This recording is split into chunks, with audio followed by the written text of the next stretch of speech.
Or please ignore the chatter in the background from the game. So this is Astronaut, the spiritual sequel set inside the Neo Scavenger ludonatic universe. I don't know how do you say video game universe like a cinematic universe? Video game universe, that works.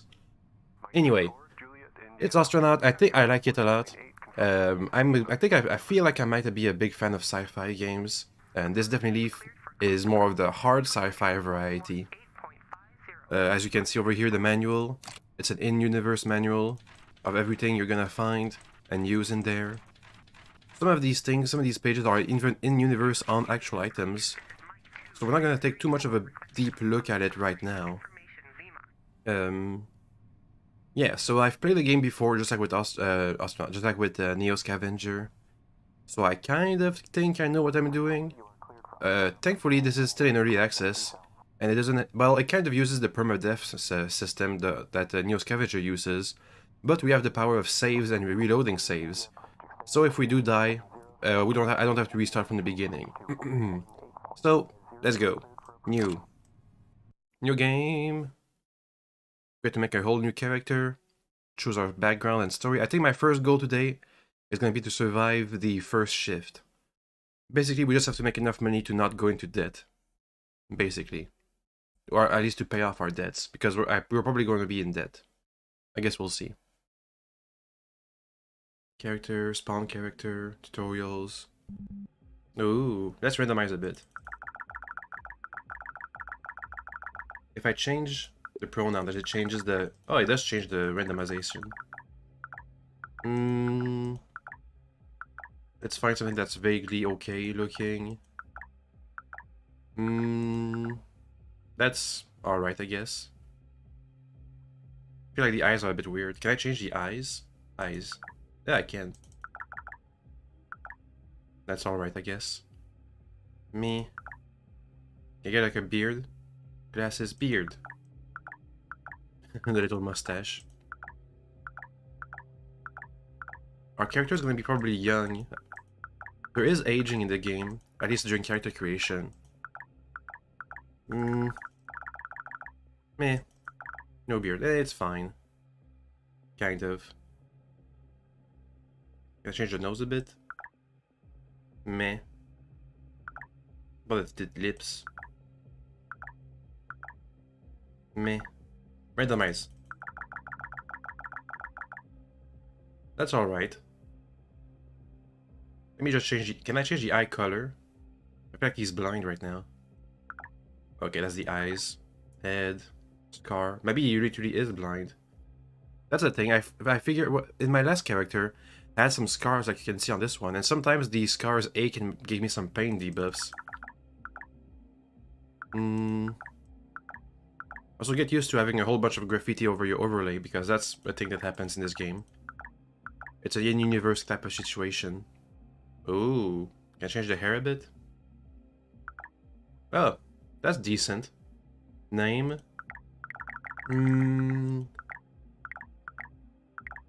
Let's go with Noah. I'm gonna use my classic signature sci-fi name. Noah Echo. That's fine. Okay. Time to read. Okay, Labor Department, build a resume center. Noah Echo, age 18, net worth about $100. Career summary, that's the wrong name, but don't mind it. Age 18, homeworld. Namde Aziki Station, K-Leg, 1036 Ganymede, which isn't Ganymede. That's important to remember. Skills and attribute, unfit, K-Leg permanent residence. From K-Leg, grew up in Micro G, non-cardiant, adapted to low sunlight, development, radiation exposure, feeble, fragile, slow metabolism, Micro G hypovolemic, immunosuppressed, insomniac, visually impaired. Awesome. Oh, I got a father and a mother. He's on Ceres, and she's on Titan. Welp.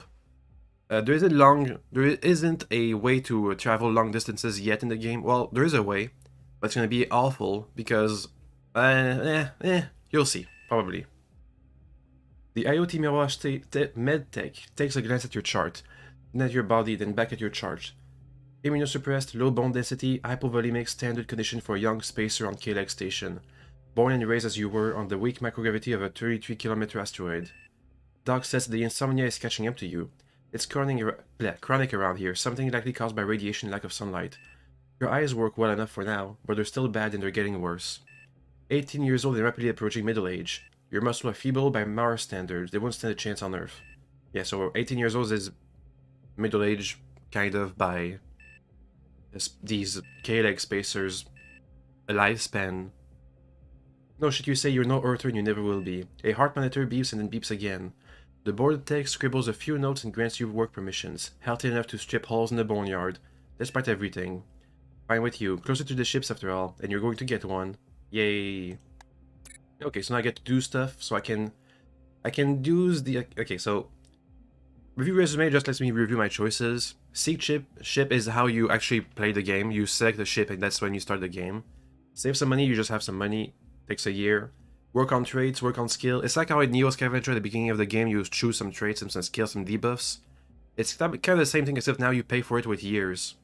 And I'm gonna try to keep it at the minimum. The only skill I want is hacking. Because just like with Neo Scavenger, but even more so, hacking is gonna be super useful to get a whole bunch of lore details and story stuff. So let's go with Seek Adventure. That's like a choose your own adventure segment where you get a whole bunch of trait and skills, both positive and negative. Seek Adventure. Queen of Diamonds on the river. Matches up nicely with your ladies. Turns your two-parent to a full house. Huang, the guy who got you into this game, is out. The ancient Nigerian shipping magnate folds. The suit who you guess is an off-duty military contractor by her demeanor folds. It's just you and the high roller, and he's been trailing for a while now. Tell you what, he says, smiling faintly underneath his mirror shades. Let's make this interesting. He tosses a command key for a starship on the table. The other players go from quiet to deadly still. His only way out was the inside straight draw from the straight's flush. Actually, he wouldn't bluff something so valuable, right? Custom make. Ooh, custom make. It's a custom ship. From the year 2067. Dimensions, it's pretty small. Looks like it has 3 rooms. Is that the inside or the outside I'm seeing? There's the airlock. There's the nav console. It's a tiny shitty ship, but there's no mortgage. Fold. Grab the key and run. Cheat. Strange, I can't play.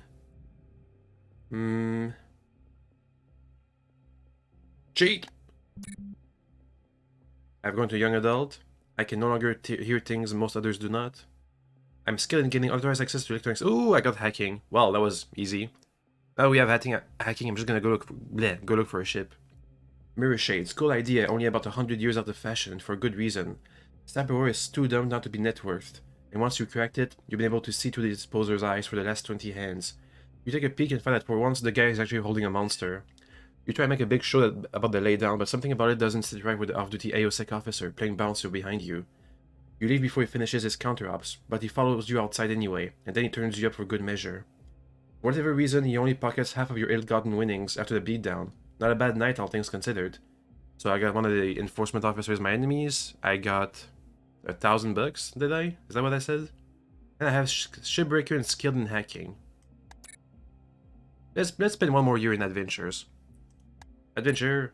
You're drinking at the local watering hole after your shift when you see the unicorn. Oh, music. The sign of Iotama executives, sneaking out to rub shoulders and bump uglies with common folk. You wince as they try to pay for the round in yuan. It's dollars for the likes of us, friends. If you're careful and lucky, there could be an opportunity.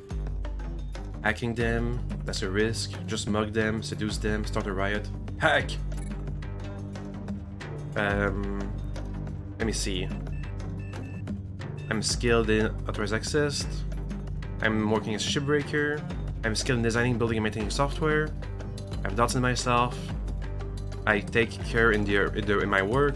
I'm able to notice details. And I'm uncomfortable around other people, especially stranger. The password is Rosebud. You choke on the drink that you're nursing. Well, at least it wasn't password. You remotely clone the content and upload it to the station's dark web for sale, even as it sits there strapped to your stool. Perhaps 15 minutes later, the Silent takes a phone call which leaves them looking as nervous as possible to look while totally sauced. The retinue organize a speedy retreat. You grin into the nozzle of your water skin. It shouldn't be this easy. Then I made an enemy from a manager. Oh, that's bad. That might be bad.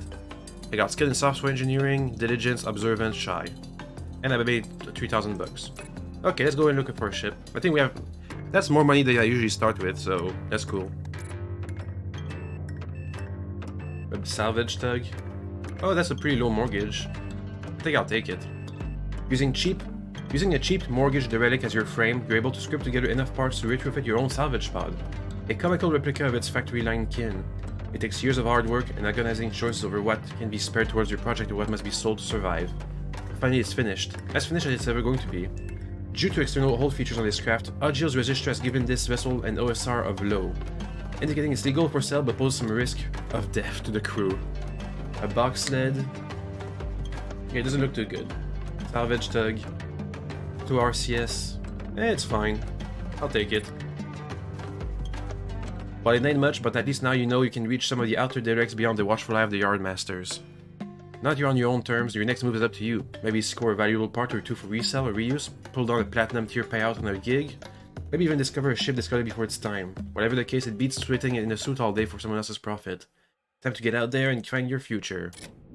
Woohoo! So I've got skilled in ZOG Ops, hacking, spaceship engineering, software engineering. I can look at all my stuff I just did. Good. And now we're in the game. Can I get a whole bunch of... Can I just disable the tutorial? No. Okay, let's do the blah, blah, blah. Let's do the tutorial. Let's turn on the power. I'm naked. Let's put on some clothes. Yep. That's the left shoe.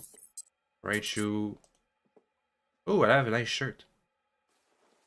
And my own PDA. Okie dokie.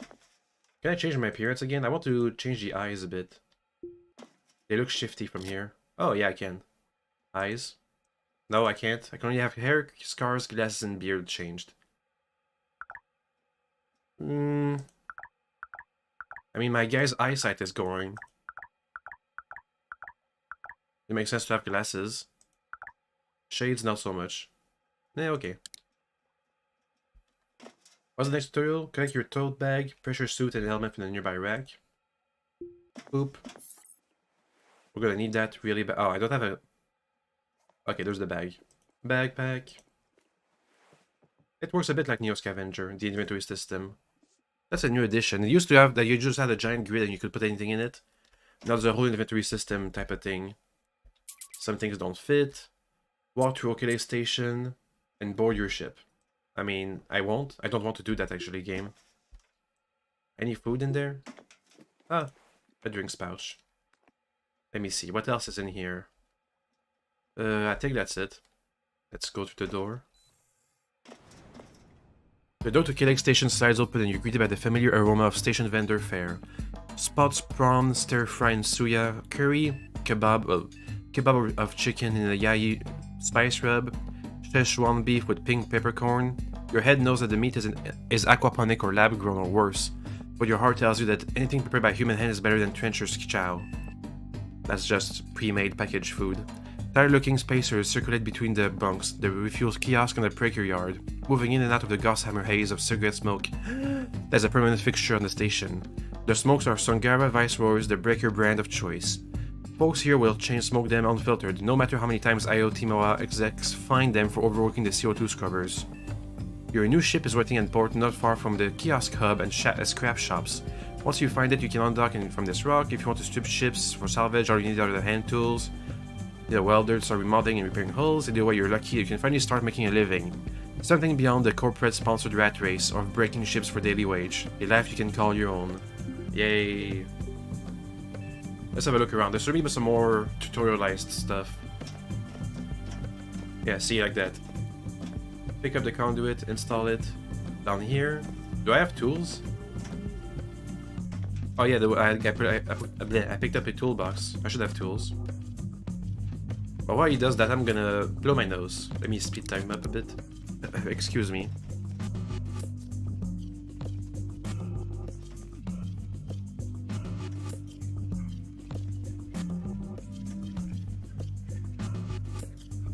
Okay, I'm good. You know, it really feels different not starting with like $100, but instead $4,000. How much is it again for a salvage license? I'll check. Another rack. Ooh, a welder and a knife. That'll come in handy. Apparently there's been combat in pirates added to the game. I've only ever seen non-human combat, we're gonna call it. I haven't ever had an encounter with pirates yet. So I've never had that. I really never had to use the knife before. Is my PDA unlocked? Use PDA. Yeah, okay, that's my PDA. I can use it. Okay. Do you have any files in there? No echo. Nope, no files. That's usually where you find all of the neat lore bits in the files of other people's PDAs. Oh, a crowbar. Pick that up. Yeah, we're picking up a whole bunch of tools. I can't pry open this door, can I? Because there's no power. Why is there no power? Because there's no conduit here. Okay, well, they're missing a conduit. This is also unpowered, but I can pry it open. Boop. Ooh, a street vendor. Where am I? Okay, I'm near the eastern edge of the station. There's a whole bunch of people that you can talk to. Don't worry about it. Here's my ship. Let's see how bad it is. Oh, it's really bad. Damn, some of the things that are patched. Okay, that's really bad. Can I repair this? No, I don't have the parts. Okay, that's really bad. It's so bad. Is that not... I don't have any walls. What? Leave. There's no air in there. What? What the hell? That's even worse than a death coffin. What the hell? There's no walls. I got scammed. Okay. Welp. We're gonna have to make do because I don't know how, but my guy got a mortgage on this wall-less trash heap. I mean, void atmosphere. What? There's no atmosphere still? No. Breathe. Okay. So this thing has no walls. I think we're gonna have to do some modifications of our own if we want to make it... Why is there an O2 cannon here? What the... Oh! This little cockpit piece here is where all the gas is. Okay, this is a trash heap for real. Jesus Louise. Oh my god. I need to put my suit just to get on there. Okay. So we have a death trap. Toggle wear and tear. Yes, some of these things should be really war and tore. For example, this floor bit over there has no... is broken, basically. Let me see. I think I'm gonna repair the cockpit first. I don't want any of this to break down while we're in there. Otherwise we're gonna die, basically. Oh my god, this wall is patched too. And there's no... It literally cut the corner. Oh my god. Oh wait. No, he cut all the corners. Dang it. Are you sure? All of the corners? Yeah, he literally cut all the corners. I was thinking of cutting the corners of my own and just... Oh, dang it. I think I can scavenge some of the floor pieces. Uninstall them, dismantle them, and use this to repair some of the broken down stuff. We have some work to do. Yeah, I'm dying from a lack of air, but that's fine. Should be coming back. Yeah, I'm coming back. Yeah, that's what happens when you go into the void for like a second. So how much is it to get a license? 5,000 bucks. Any good gigs? If we make it one good gig, we could have enough money to buy a license so we can go and scavenge officially. Okay, pick up locker in the commercial, drop off locker in the port. Almost 1,000 bucks if we do that at max speed. Let's go into commercial. So there's a whole bunch of zones. Commercial, the Emporium. We have a gig in the commercial place. We're gonna go there, pick up the thing, then leave. And go to the port again. And deliver the thing.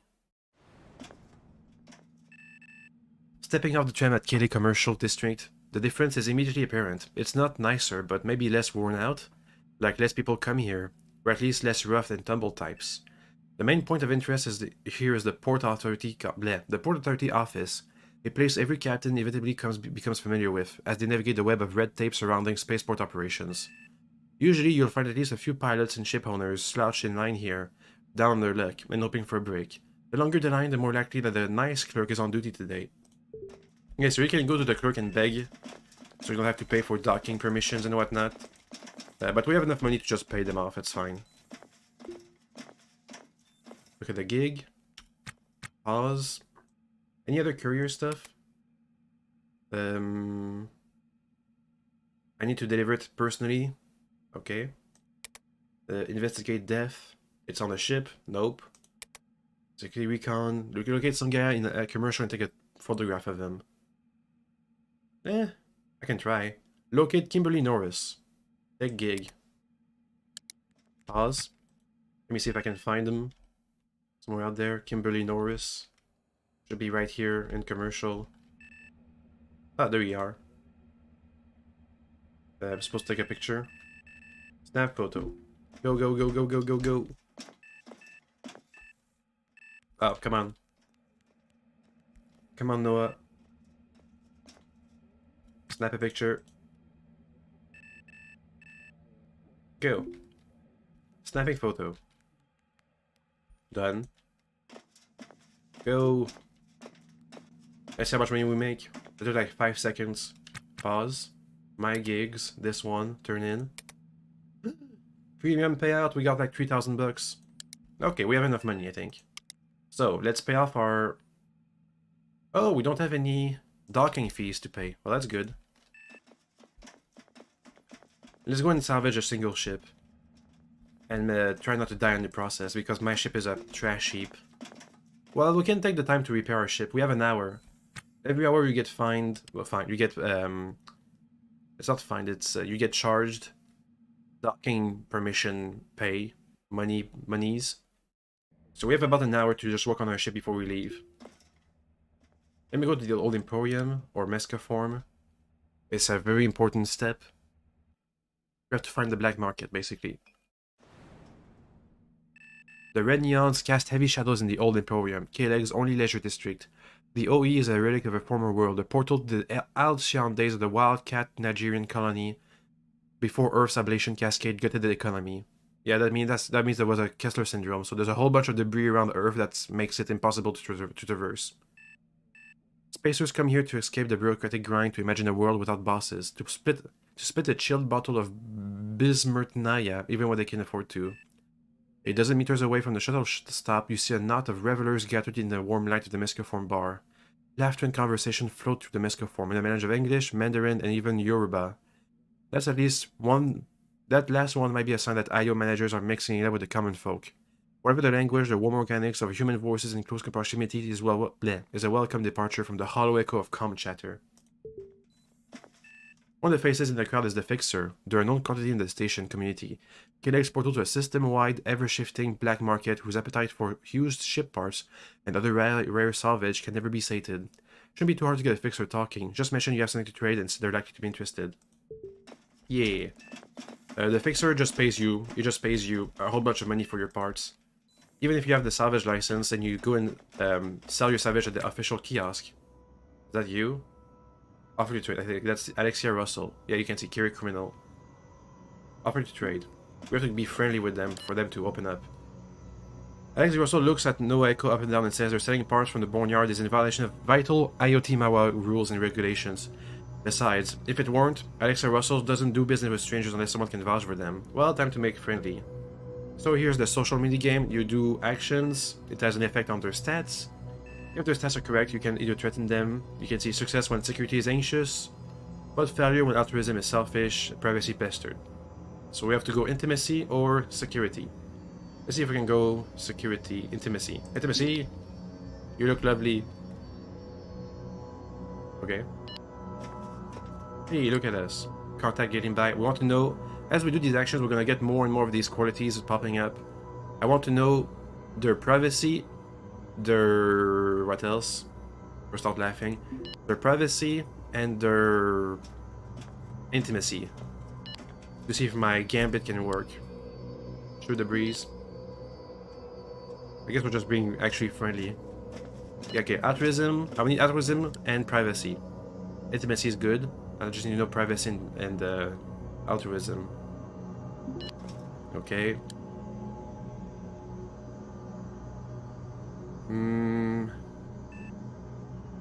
Reassure with logic. Sure. I can know their security. Respect, celebrated.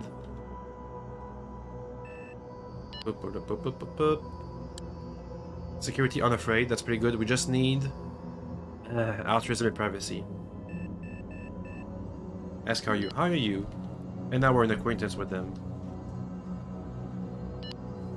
Through the breeze. Security unafraid. Okay, I just need... No, meaning... Damn it.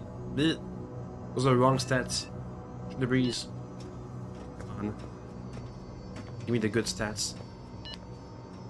So... Privacy peaceful. I just need altruism now. Through the breeze. I think we have a skill. Some skills that you just see all these stats. Respect, contact, privacy, peaceful. Security, unafraid, meaning, contact, respect, intimacy. We're still missing altruism. I need it so I can know if my gambit's gonna work. Autonomy. Nope, still nothing. Offer to trade. Still doesn't work. We only need to do this minigame once, and then after that we're just gonna be able to get in. Still don't have altruism. Reassure.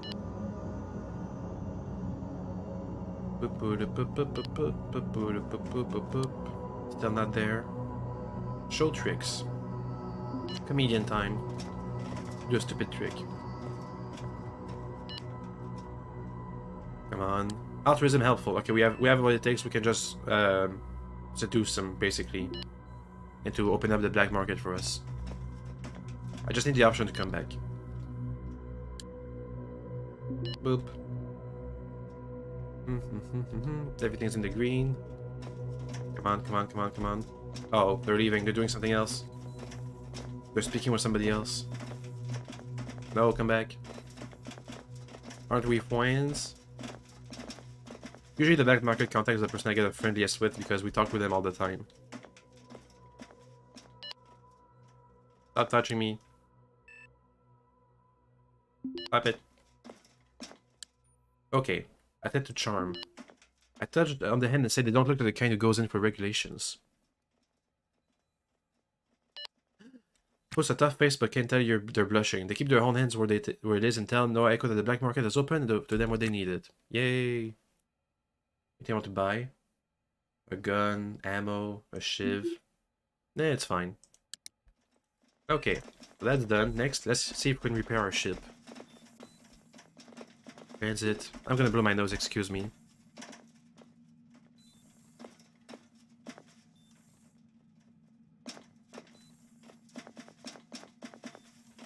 Okay, I'm good.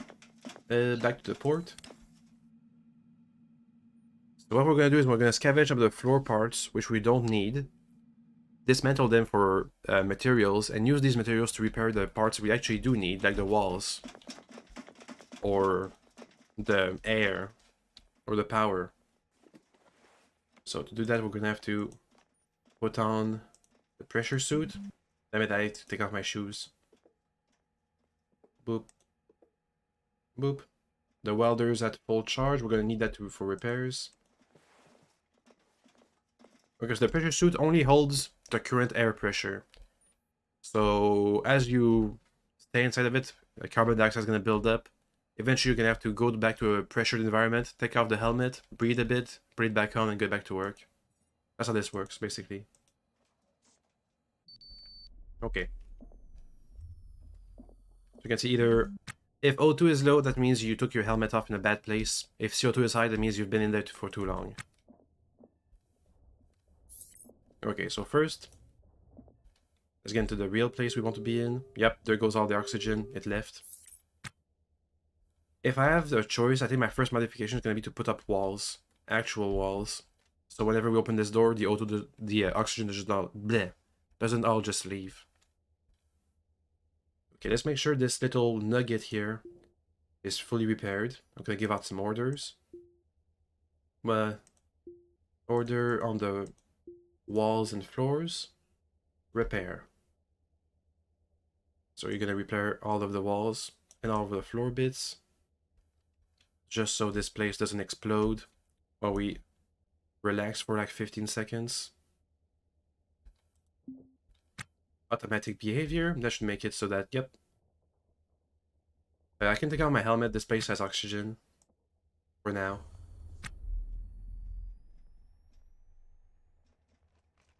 Okay, so now it's gonna repair this thing.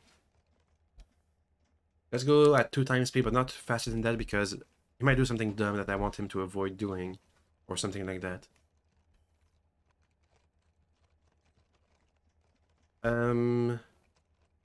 You know, the problem with this thing is that there's no storage space. So even if I do manage to scavenge something from a ship, I don't have any place to store it. Oh well. I think my first task is gonna be to modify this ship. Not to actually scavenge stuff for money. We'll see, it's fine.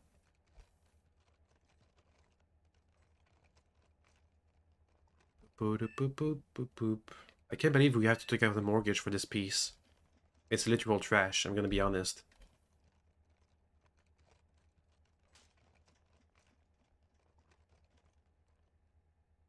I think I'm better off just selling it off, repairing it, selling it off, and buying something else. With a new mortgage. Well, no. No, I think I'm better off just modifying it until it meets my until it suits my needs. That's gonna be some heavy work, but that's fine. And we can take a look at the ships. It's fine. We can take a look. We're only like $300,000 in debt. I think $1 million is about average.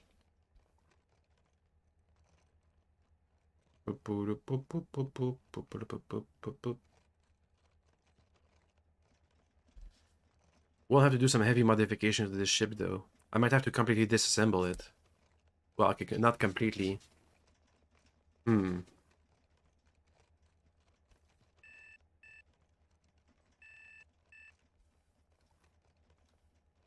Okay, so this little patchworked bit of frame here. I have to be careful because he might my character might choose to leave. You know what? Let me cancel my actions. You have to go to the navigation console. Yeah.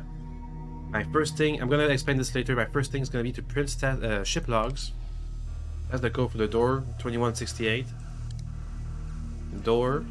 I'm gonna lock the door. That's why my guy's never gonna leave without me unlocking it. And he doesn't do these things automatically. Okay, back to automatic behavior. We can go faster now. Oh yeah, we're repairing the ship.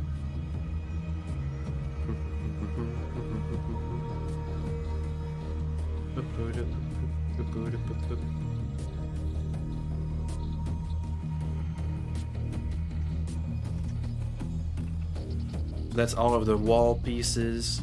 Wait, I only have 2 thrusters on one side. Oh my god, it's gonna be hard to control. Dude, you made a crap ship, honestly.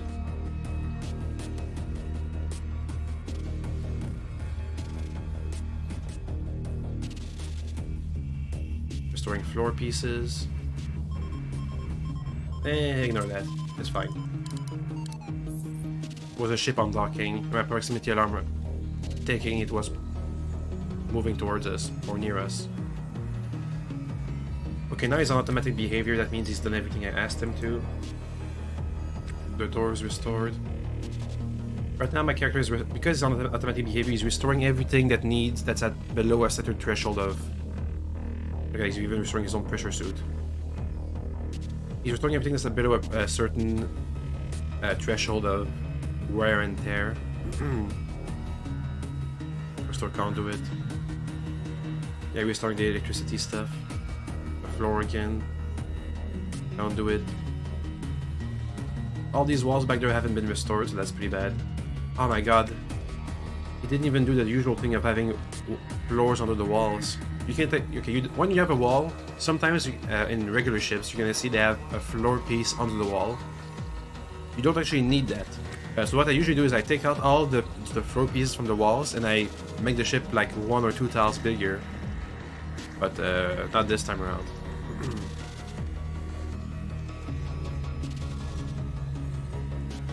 It's gonna be a bit hard to restore these pieces over there. Okay, character's done. Did you restore the nav station? I think he did. Okay, get out of here, tutorial. I don't need you. Let's put on the pressure suit. And get out there. Pause. 2168. Okay. Let's first go with the electricity stuff. Wait, no. Automatic behavior.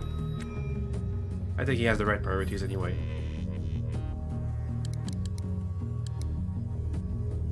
Let me have my cursor. Oof. My character built up a lot of carbon dioxide real quick. Around 1.5 kPa is when I usually just go back and take a nap, take a breather. Okay, let's go back in. This station has carbon scrubbers, so we want to unload all of our carbon in there and not inside our own ship. Okay, we're back.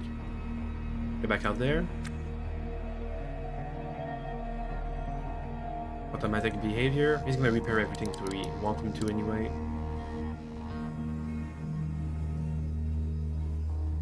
It'll take a couple. It'll take a while. He would have to pay some of the docking fees. It's fine. We're gonna afford to. You can see down there, I'm experiencing mild hypercapnia. That means too much CO2. That means basically, that's what that means.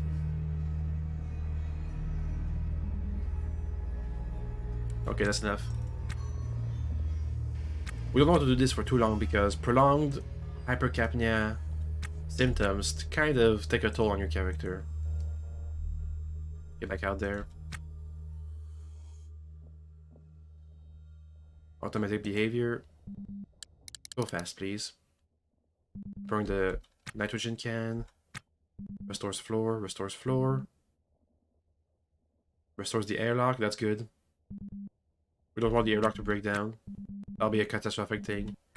If the airlock breaks down, your ship is worthless, basically. You can't dock with anything, which means you can't repair it, you can't pick up more parts, you can't do anything. Restores battery, we're gonna have to buy some more power. Power is cheap in this universe. It's actual resources like air, fuel, materials. Those are actually rare. You'll see why power is cheap in a moment. Well, in a while. Eventually. There's like this kiosk. So let's see. Heavy water and helium-3. That's for fusion purposes. Nitrogen's good. Oxygen is fine. Air exchange fee. We didn't exchange any air because my ship is like one little nugget, so air doesn't get exchanged. Power. Because we repaired the battery, it has a higher charge capacity, so we can reload it, basically. Boop. Sometimes you get into derelict ships who have a whole bunch of batteries, but all these batteries are gonna die in like 5 minutes because they're so damaged that they hold little charge. Even if it says they're fully charged like this, they actually don't hold very much at all. He's restoring the lights. Okay. The conduit. The floor. Conduit. The floor. Are these thrusters? Yeah, they're alright. They're fully functional. How about the air pump? Okay, yeah, so now he's repairing the conduits in the floor, which is what we want. Okay, let me see. Can I uninstall this floor, please? Install. Oh, that's scrapping. Well, too bad. He's scrapping the floor. A whole bunch of trash and some steel. Can I uninstall this floor? Dismantle. Okay, I'm getting real wounded. Get out. Ah, so what did we salvage from that floor piece? So over there was a bunch of trash, over there's mechanical parts and carbon fiber. Okay, I think we have enough to at least repair one floor tile. That should be enough. Gotta get back out there. Let me give out the order to repair this bit of floor. Repair. Up, we got the things. I'll clean this up later. He installed the mechanical parts. Installed the carbon fiber. Installing the steel. Ah, we're missing aluminium. No, we do have aluminium. Delivering the parts. As you can see over there, there's a patch over the hole. In an emergency, if you have a hole, let's say I have all of these tiles down there, they're all, let's say a wall breaks for some reason. A wall breaks. And I really, really need this little nugget here to be fully sealed. I can put on a patch on it. So I can, you know, make it sealed for like... I don't actually know how long they last, but they don't last that long. So it's good to repair them right now. It's also a bad sign when you see those kinds of things on a newly bought ship. Okay, can I repair the wall too? I'm missing scrap, aluminium, carbon fiber, mechanical parts. I think we have all of those. Do you have any extra? No, we already used everything. Okay. Let's scrap this piece of floor. We want aluminium, mechanical parts, carbon fiber. Come on. Oh, okay. Carbon fiber, aluminium, mechanical parts. Hopefully that's enough for the wall to repair it.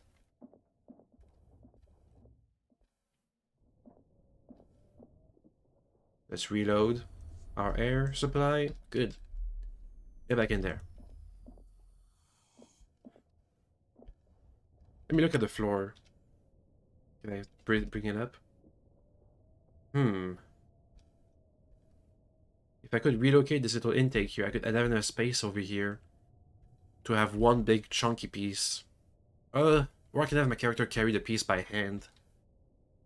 Anyway, we don't have much space. That's the problem. Repair. Do we have all we need?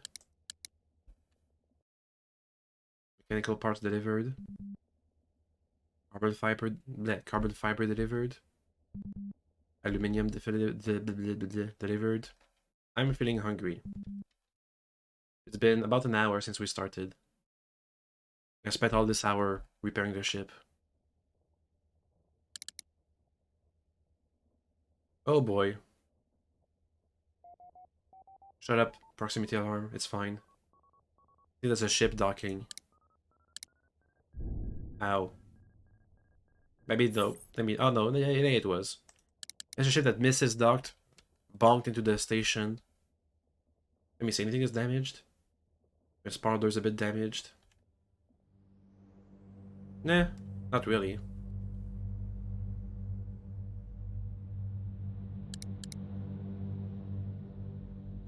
As you can see on my cursor, I have all the gases apparent. That's a mode. If I press G for gas, it only flashes up when the gas is at an dangerous level. So over here in the station, it's fine. Over here in the little corridor, it's pretty much depressurized, so there's not enough nitrogen, not enough oxygen, and the temperature's low. Over here it's 0, 0, 0, which means it's an actual void. And in my ship, there's no heater and there's no nitrogen, so the temperature is pretty bad. But we can make it like 1 or 2. We can go to a ship and scavenge it for like a single part. Maybe 2 parts. But it is a real piece of work. What I need is enough money to buy an actual suit that has an inbuilt oxygen supply. That way I won't have to use my I won't use my ship for travel purposes, not air purposes too. Okay. We'll go and clean up after that. Go. Let me go back to automatic behavior. Uh-oh. My power tool is on low power. That's bad. I don't have a battery. Or a battery charger. I'm gonna have to buy a new battery. Restores the floor. Restores the floor. Restores conduit. Restores antenna. Restores the can. The oxygen can. How's my character looking? It's fine. Restores walls. Conduit. Oh, I think everything's been repaired. At least everything that was in really bad condition. Let's pick up the trash and the steel. Up. I'm gonna go out and jettison the trash. Jettison. When you're standing in the airlock like this, that's where you can jettison stuff. Okay, I'm gonna sell the mechanical parts and the steel. Take off the helmet. I'm gonna look if I can get a better ship. Now that we've restored this ship, it should be, I can resell it at full, but as full a value as possible. Which hopefully can make us can just pay back the mortgage, but I doubt it because it's such a piece of trash. I don't think we can actually resell it for enough money to repay the mortgage. Let me see, can I... Nitrogen, oxygen, power, 37 cents. Let's go to this little kiosk, it buys pretty much everything. And you can buy stuff. Oh, I can buy... Ooh, I could buy walls. Oh, but expensive. Sell all the metals. Okay. Don't I have mechanical parts? Mechanical parts. $5. Amazing. I think we have some docking fees to pay now. Nope. Guess not. Or I already paid them. I'm not sure. Either way,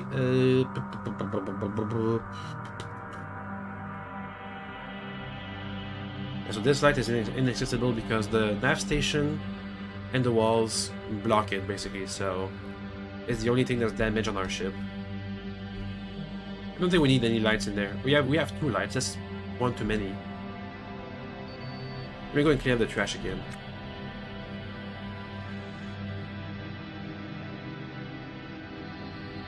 Okay, trash pickup, food.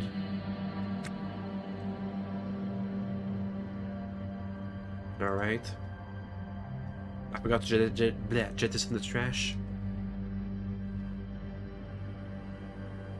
Jettison. Good. Okay, time to take off the pressure suit and go about our daily business of doing stuff. Yep. Come on. Let's get a good meal. I think we've deserved it. I usually buy my meals at a street vendor. Just because. Let's see. Chili vinegar fish balls. Ento more protein noodles with herbs and dairy flakes. Or Szechuan beef with pink peppercorn. That's so expensive. I'm gonna get the noodles, except maybe noodles made from a single cell protein and mealworm powder. That with a dash of Nesteg's famous herb and dairy flakes. Nesteg vehemently disapproves of such a pedestrian use of its flavoring, but has only reinforced the practice. $300. That's expensive. But we've earned it. Ah. So our next step is to... I'm gonna look and see if we can get something better at the shipyard place. Over there. Why am I at side pain? I don't know. Do I have a wound? I don't think we saw any wounds when we changed clothes. Oh well.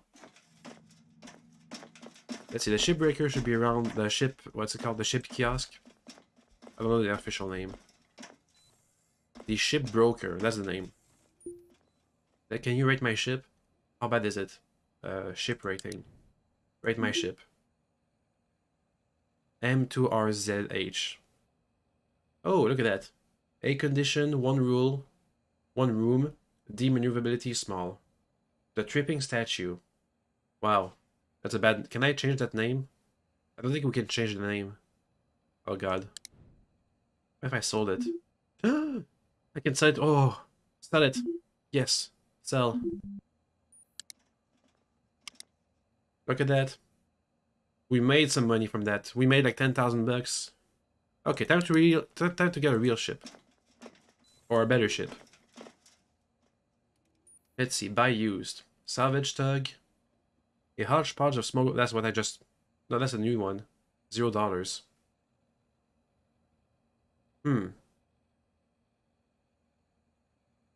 That's a different salvage tug.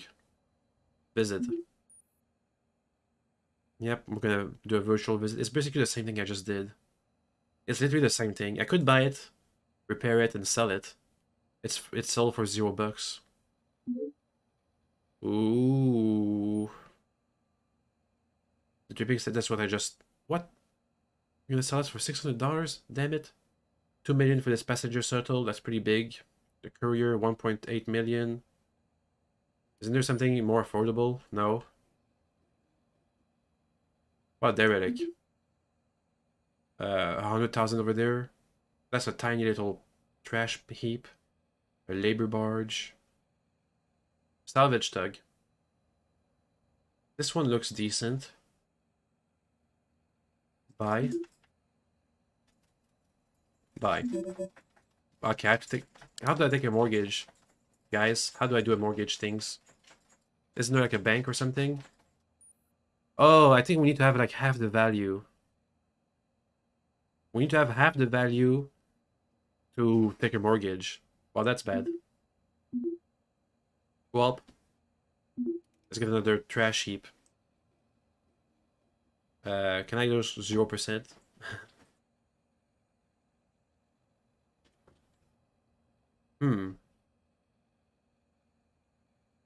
It's the same value as this one over there, for some reason. Payment per shift, $1,000. Price $20,000. $11,000. And something broke. I think I've broken the game.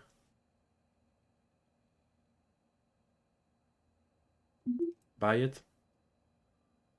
Uh-oh. Uh-oh. I've broken the game. No. Buy. No. Ah, when was that save? Let's check. The game broke. Exit, no save. Okay, so let's not sell our only ship. Even if we make money from it, because then we need to buy another ship. And it's pointless to do that. Continue. Oh, we were in the middle of repairing our ship. Dang it. We're gonna have to redo that again. It's fine. Astronaut takes place in 2079 after an ablation cascade rendered Earth's orbit too dangerous to traverse. That's about the same time as the Neo Scavenger game takes place on Earth. Right, 50 years after 2019, that's 2069. Maybe 10 years afterwards. Okay, well, let's redo this. Automatic behavior, he's gonna repair stuff. Inside this cold, pure oxygen atmosphere. Probably fine.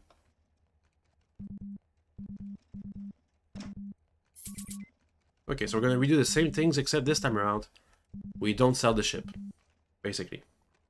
Okay, pause. Put on the helmet. Open the door. Okay, well, wait. 20168. What's that? Get out there. Let's dismantle these floors. We're gonna do this right now. I'm getting flushed.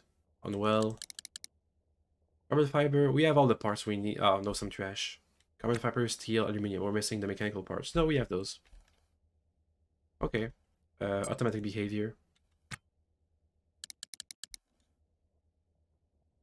Let's see, the gas is building up. He's going to repair the wall.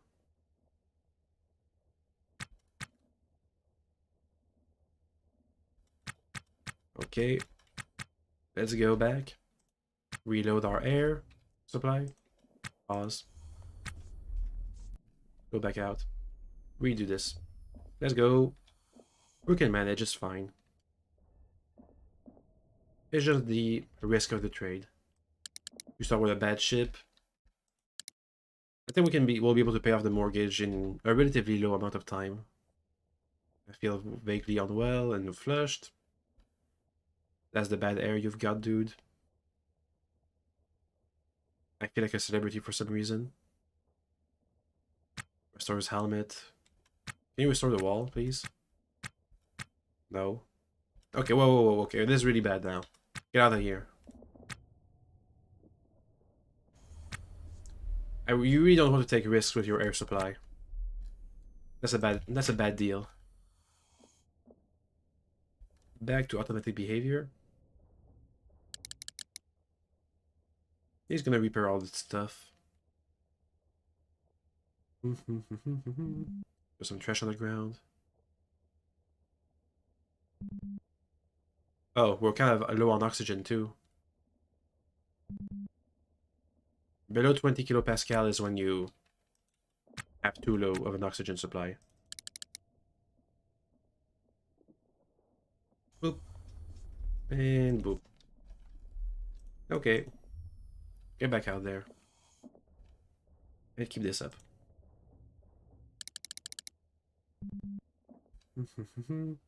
Restoring the battery. I guess we won't take a look at the used ship place. Because that's where you get robbed, basically. Okay. Calm down. Take off the helmet. Put the helmet back on. Get back out there. Ooh. And repair. And leave me alone, tutorials, please. Thank you. Character is hungry. We'll get a good meal soon-ish. A ship's approaching. Oh, or leaving. Okay. Can you repair the floor or missing some parts? Repair. Missing aluminium and carbon fiber. Can you dismantle this floor piece, please?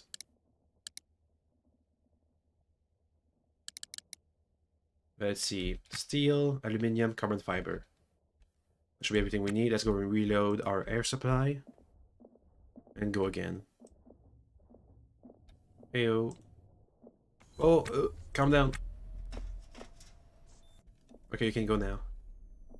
Yeah, because I gave the order, even if I'm not in automatic behavior, he's gonna go ahead and do it. Okay.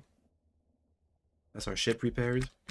Let me go ahead and take care of the trash that's around the place. Take that. Take that.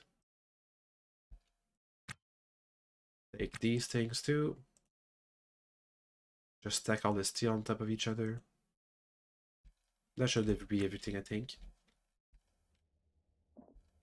Okay, I'm gonna relocate this little intake.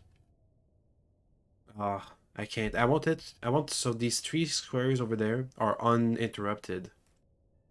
So I can pick up something heavy, but I don't think there's a way for me. Oh wait. If I move this intake 1 square down, which I can manage to do, I can have this entire section over there uncluttered, free basically. That should be enough for me to scavenge some interesting things from the ships. Let's see, can I just sell trash? That'd be faster than just... Ooh, a damaged air pump, components, walls. Oh, but they're still expensive, never mind. I could do some jobs to save up money, but I think it's better to just go ahead and scavenge everything we need from this point onward. Mechanical parts. Is that it? That's it. Okay, so this welder needs a new battery. Check inventory. What's the name of the battery? It's a Halverson power tool battery. Let's go to the supply kiosk and buy a new battery. The welder is used for repair, so if we ever go to a ship that we want to repair some pieces, we can sell them for a higher price. That's the tool you want. Oof. 69 bucks. Nice. Can I get a bigger toolbox? Where is it? Cargo pants, sweatshirt. That's the EVA suit. That's 10,000 bucks. We want that. We really want that. Battery. Little toolbox. Nope, there's nothing. I can't get a manual environment. Meh, whatever. If we ever find a bigger toolbox, we'll have to take one because they're really useful. New battery. This one goes, I don't know, I can sell it maybe. see, we have a soldering iron, a hacksaw, and a screwdriver. Those are the basic tools you need to do shipbreaking, basically. $4 for the used, battery. Okay. The welder's for repairing stuff. The soldering iron is for electronics. The hacksaw and the screwdriver is for uninstalling stuff.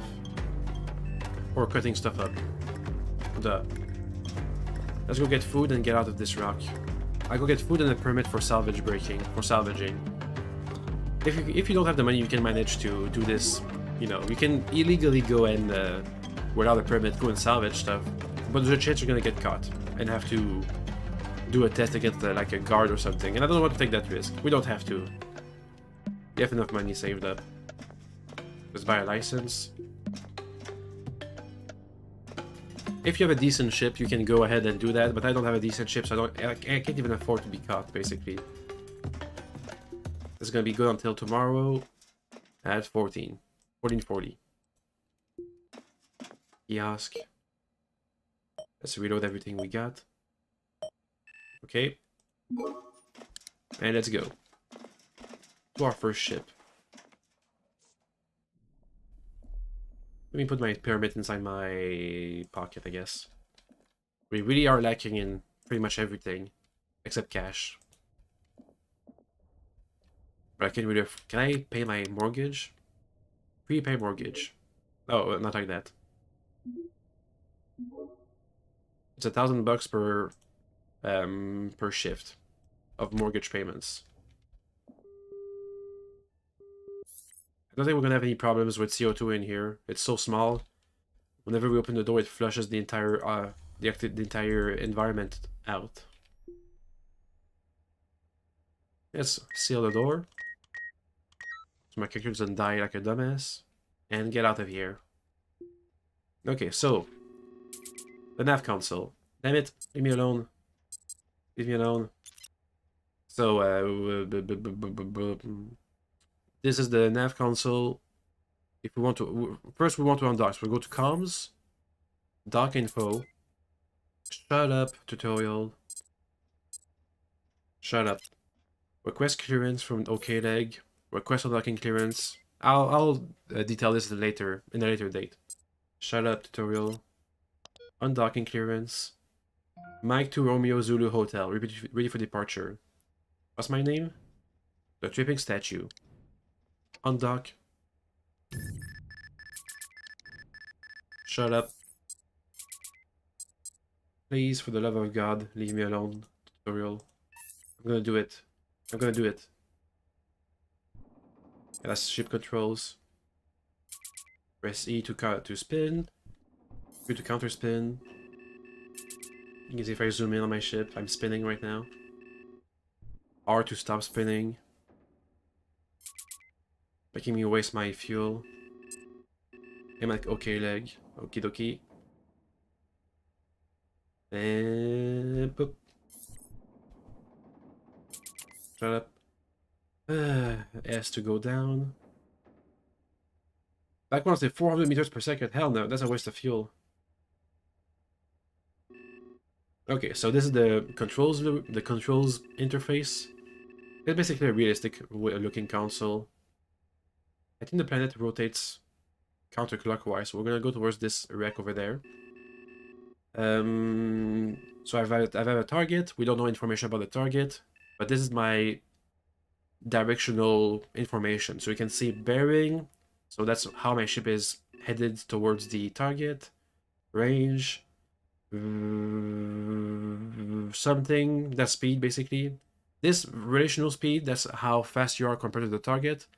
This is how fast you are sideways or diagonally towards the target. So we want this as close to 0 as possible, and this as high as possible. ETA, I want this as low as possible. That's my fuel. Delta V, power reserve. The controls, sure. These are a bunch of basically quick zooms, so we can go with station, planet, inner system, outer system. I don't think you don't in the game, because we only have RCS nitrogen thrusters to work with. All your ships are basically low-range ships. We don't have the means to do long-range travel. It's not implemented in the game yet. There's a quick zoom over there. No, those are the labels, so go back to station. Okay, so over there we have OK leg. Let's switch, well, we have my ship over there. It's switching from shipping statue to my signature. That's because of this little thing here. I can have the labels off. Call name, call sign, name, or alternative. I like to alternate. Tracking mode, target, ship, off. It's pretty easy. Here you can use the map to fast forward and see how your ship is gonna work. I don't use it. It's a bit funky. Focus. That's how your map is oriented. Go with target. It's fine. So we can. So when you use your keys WASD QE, if you have RCS maneuvers, it's gonna maneuver your ship. If you have map control, you can just control the map like this. There's a whole bunch of warnings. XPDR. I don't know what that means. ANT, I am not sure. Tracking warning, if you're one of the authorities that's tracking your ship, that's gonna warn you. Proximity warning, I can make it mute or on. Dock system clamp whenever we're docked. Transponder, I leave it on. I'm not sure exactly how this works, but it's probably, when it's off it's illegal, but you're harder to detect. Status, that it gives you status of your ship, basically. It's useful when you need to know exactly what's happening on your ship. Your RCS thrusters, if one of them is damaged, you're gonna know. Remass, power, life support. Logs, gives you the logs of basically all the pins of your stuff. Here's the comms. Let me go back to the local channel. Main menu. So this is the comms relay. We can hail a ship to talk to it. We can select something special. Sometimes we're going to get message. That's where the message log is. In dock, we're not docked right now, so it's pointless. So, wait, let's go towards our target. The one I targeted. On the target place. Come on, target. Yeah, over there. RCS thruster. So what we want to do is have the bearing as close to 0 as possible. Make the something like that 0, and then we speed towards the target. So I'm rotating. It really looks like a trash heap. Up. Okay, it really has better movement than I'm used to. It's a bit of a fast nugget. That's fine.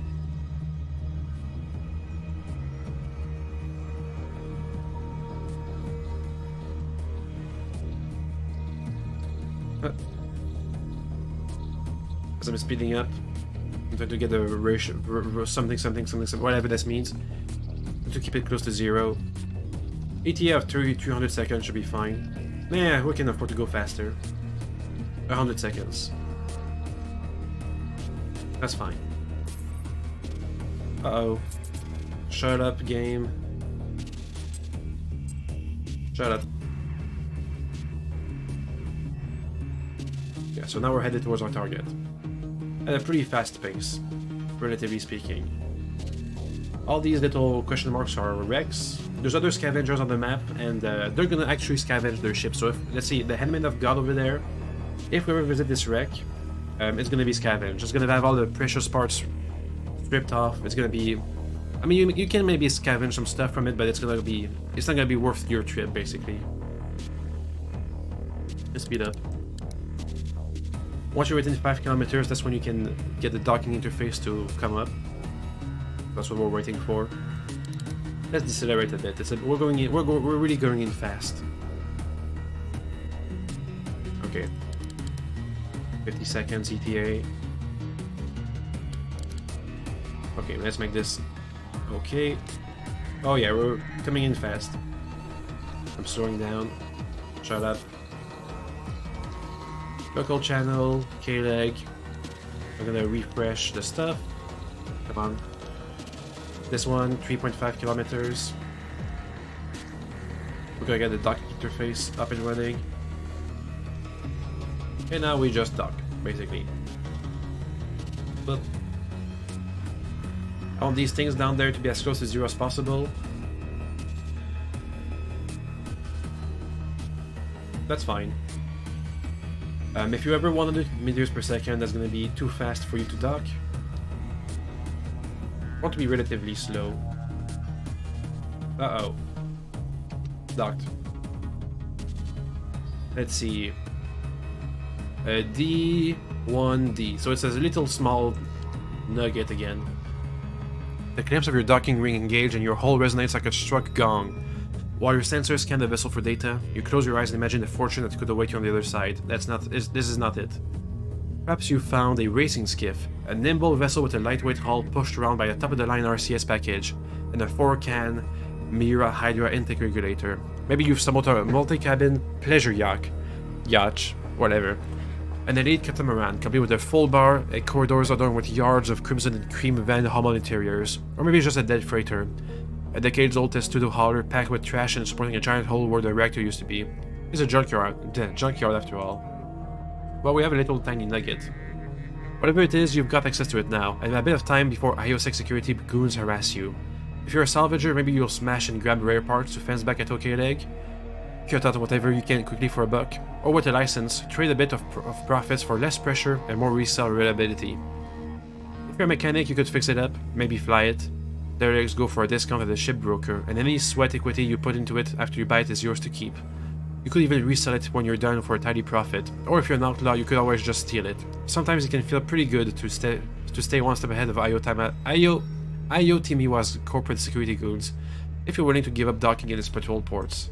Yeah, we're just gonna scavenge it, if we have anything to see. Hello, over there in chat. Let me just get the chat. Hello Anubis, welcome back. Let me blow my nose before we look at what's inside this ship.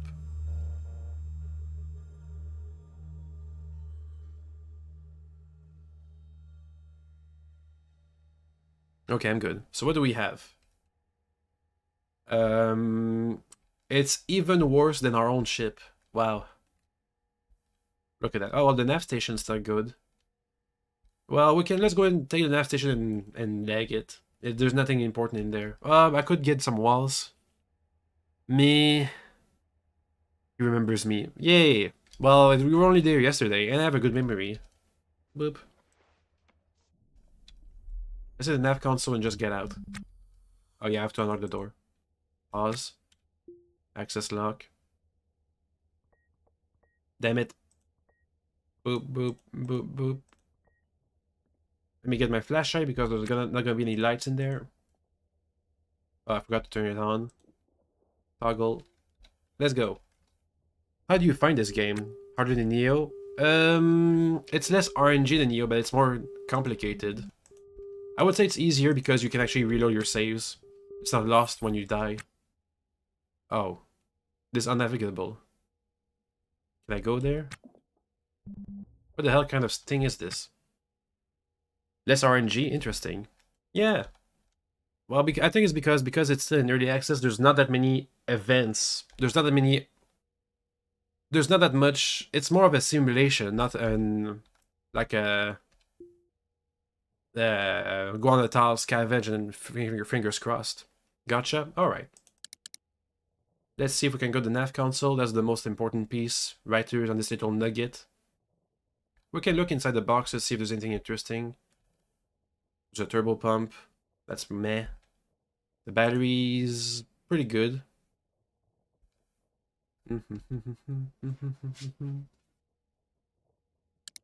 Okay.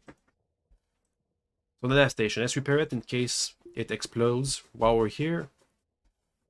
Things usually fall, as you spend time on the derelict, things kind of degrade really fast.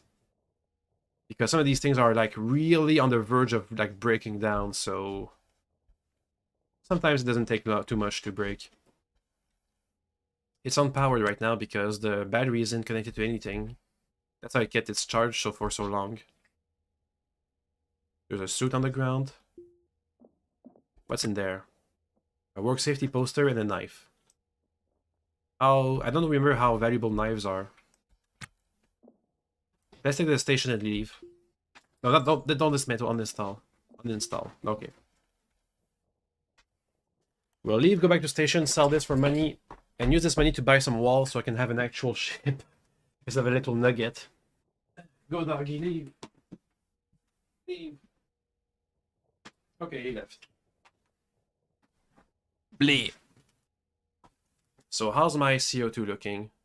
I think we can afford to uninstall this entire nav console. Oh no, we can't. It'll take a while.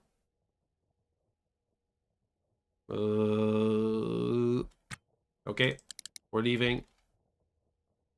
Hopefully the progress gets saved. I don't remember if it does or not. Yep, there's no oxygen right now. We have to wait a bit. Okay, it's back. It's a bit cold, and there's no nitrogen, so this is a really combustible environment. But it's fine. How are we looking? Eh, looking fine. Get back in there. Uninstall. Let's see. Oh yeah, the progress was saved. Good. The CO2 is building up. We're feeling unwell. Good. Uninstalled. Pick up. We're just gonna drag it with us because there's literally no space in our ship to do anything else. There goes all the air inside my cabin. Okay. And it's full of oxygen. Huzzah. Let's go back to the OK Leg station. Shut up, tutorial, I'm good. Shut up. Undock. The Rafael Ambriosos Costo. I don't know why that's such a fancy name, it's a literal trash heap. Even worse than my own. Okay, let's disengage. Okay, so look at that little... I think he didn't even have... Bleh. I don't think he even had any thrusters in there. I didn't see any. Because if I did, I would have scavenged them too. They're small enough that we have space to store them. Anyway, let's go back to the station. Okay, leg. Let's turn around. Oh, this thing is fast. Blip, blip, blip, blip. That's good enough. Let's speed towards our target. Go there fast because we can afford to. It takes more fuel, but that's fine. We have fuel. And we have enough money to refuel too. I'll see if I can sell this console on the black market. That's basically where you get the most money. Usually. On average. Faster. My ship isn't disintegrating, so that's good. Range 17 kilometers. Whoa, there's a hauler. These haulers, they go to Rex. Shut up. They go to Rex, haul them back, put some new ones in. They're kind of useful. Okay, slow down. Shut up. I know. Shut up. Thank you. Make sure we're all headed in the right direction. Good. Okay, leg. Request docking sequence. Bleh. Whatever. We're good. Let's speed up a bit.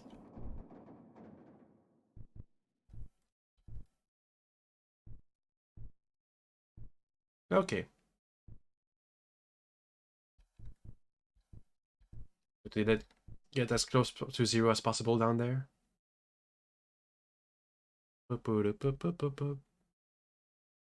Come on. Doc. Liz.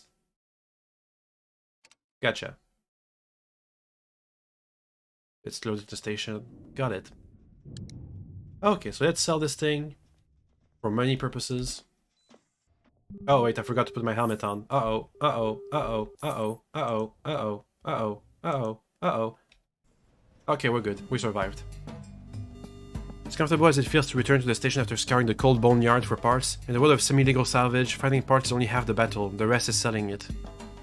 Station centers are connected by rail, a single car shuttle system that is constantly in a state of disrepair. With a working knowledge of the station and an appetite for risk, you might even find a way to make a living on this rock. The Okeleg economy is a strange beast. There's a corporate-sponsored salvage trade, run through the scrap and license kiosks. With the right license, you can rent time out in the boneyard and pick parts without being bothered by the Ohio sick goons. The black market is another matter. Industrial scavengers know that if you want a premium price for a rare piece, then you're going to have to find a reliable fence. It won't be easy to gain their trust. The gig Nexus just gives job. Today is the first day of this play? Yes, indeed it is. Is it apparent? It's not my first time playing the game. It's my first time playing this save file on this version of the game. There's a whole bunch of new stuff added. Miscaform.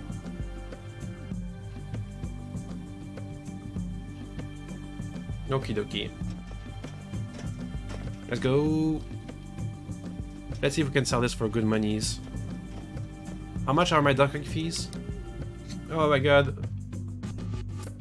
Exchange? We didn't exchange in the air. Boo. Dockage. Facilities. 400 bucks. Please tell me, black market person. Who are you? X, yeah. Trade. We're friends. Look at that. We're friends. Nah, and you had one similar like 3 to 4 minutes ago. No, it's because there was this writing, the introduction, that text or... Oh, yeah, I know what you mean. The little text. So, yeah. I mean, we still have tutorial pop-ups popping up. No, boo! It's gonna... So, the black market, they want specific items at specific times. Look at that, this fusion reactor. $72,000. Towing brace for $6,000. Whole bunch of files for monies. Okay, we're gonna wait until it updates in 10 minutes. Boop. I'm gonna put my guy on free time in automatic mode. Boop. He's gonna go around, do stuff. It's fine. He's gonna get there, take care of his own needs, like watching the TV or looking at his phone or whatnot. I'm sitting on a chair. I'm feeling anxious. I'm sitting on chairs basically.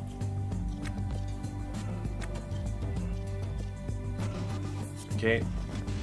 And the inventory should be refreshed by now. Let's see. This feature is nice, the free time. Yeah. Boop. I mean, it's more useful when you have employees, but still. Oh, an EVA suit for cheap. Hey, almost $20,000. Let's spend some on the EVA suit. Yoink. Ah, I have no space. 1 second. I'm gonna make some space. Okie dokie. Gimme. Ah, that's good. That'll help. Okay, I have to take off my backpack because it doesn't work with the suit.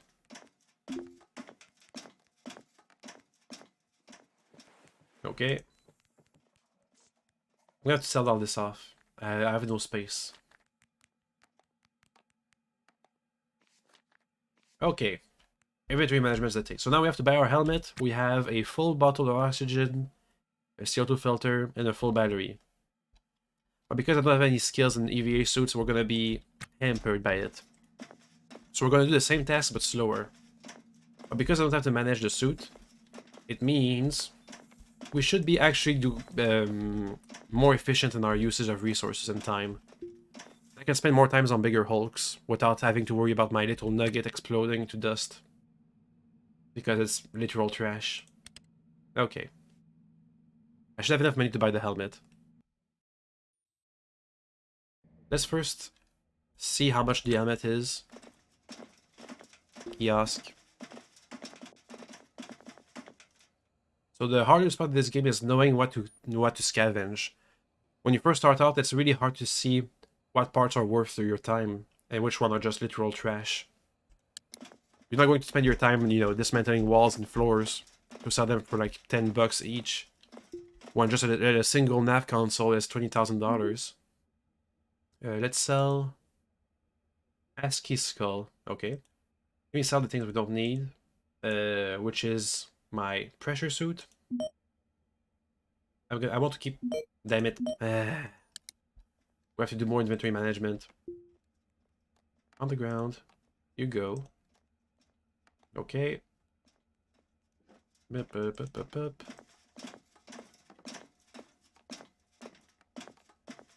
Alright. Now we can sell off the pressure suit. Sell. Pressure suit. There it is. $100. Let me get the helmet. And see if we can get a better backpack. Is there an end goal to the game now? There's no story end game, but I'm gonna say my end goal for this playthrough is gonna be to... Well, there were some new events added, but there's no... Because there's no long-range travel, all you really get is, you know, around K-Leg. That's all you really do. I think my end goal right now is to pay off my loan, and after that we'll see. Can I get a better backpack? Let me see. Overall, sweatshirt, t-shirt, cargo pants, food, pressure, batteries, battery charger, a torch, which is even more expensive than the EVA suit, a handy truck. That's useful, but we don't have any. We don't even have enough space on our ship to hold this thing. Data card. Nope, there's nothing. There's no better backpacks. Well, let's sell this. What do I want to sell? I want to sell something. What was it? No? Nothing? Nothing. Oh, I wanted to buy the helmet. Boop. What's that? Fair enough. How much was the loan? For this little trash nugget, it was around $300,000. Maybe $300,000 and $1.5. We need space. We need space. The best bet I think is to get a bigger little toolbox. Was that in there? Toolbox, hello? No. Go up here. Do you guys have toolbox in there? Walls. I could use some money to buy some walls. I think we need to do some more work on our little nugget. I'm gonna put up some walls over around here so we don't lose our air every time I open the door. Let me see, how much do I need? 1, 2, 3, 4, 5, 6, 7. Oof, this battery is in the way. 7, 8, 9, 10, 11. This battery is badly placed. I'm gonna need to do like a whole renovation on this thing. It needs more space so we can cram all of the life support equipment in like a single room. I mean, can I buy enough materials to make that happen? Let me see. How many walls can I buy? I want these ones because they're less heavy than the other ones. I'm not sure if mass is still a factor in travel in this game, but I'm gonna assume it is. 30 walls. How many floors? 20. There's these little bad-looking floors over there. Or this one. 20. How much for all of it? $500. Ugh. I'll buy the floors as we need them.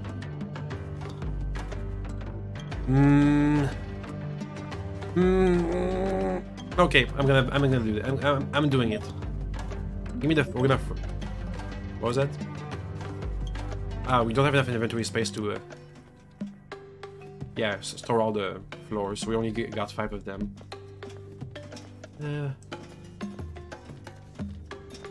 Put my stuff down. I don't think people steal your stuff. Even if they do, I don't really need this stuff, so it's fine. 5 more floors, please. Floor, floor, floor. Where is it? There it is. Gimme. Hello, Moai. Welcome to the stream. I think we have enough stuff now. Yeah. Let's read this work safety poster. It's important information. You are entitled to keep clean and ample air. Ships covered by OG Souls register are required to keep O2 levels in airtight cabins at above 20 kilopascals at all time. That's important information. Additionally, CO2 levels must not exceed 1 kilopascal. If your employee is under-rationing vital environmental resources, you might be entitled to file for compensation. You are entitled to a comfortable and temperate work environment. OG Souls register regulations stipulates that the airtight cabins must remain between 290 and 300 degrees Kelvin at all times. So that's 300 degrees above absolute zero. So that's like, I don't know, 20 degrees Celsius. About that warm. If your employer holds any policy above total loss only and refuses to install adequate heating or cooling systems within your ship or station, please file the OG Register Claim Department immediately. You are entitled to break. Work schedules for employees within a pressure or EVA suit must include regular trips back to a fully pressurized cabin, or the environment within suit systems can be recycled. OG Souls Register regulations stipulates that O2 levels within suits remain above 20 kilopascal. Yeah. You're entitled to co-worker compliance. If you see a colleague intentionally disregard any of the above regulations, please file a report. You're entitled to this information. Your employer must post this flyer in your workplace in a highly visible location. I mean, I don't have any. Also, is every contact honored, every debt recovered. I don't have enough space in my ship to even have these luxuries. I have no heater or cooler. Shoes, floor. Let's see if I can make enough space to make this a reality. Okay, so I think this little nugget here, this, I think we're gonna have a 3x3 airlock.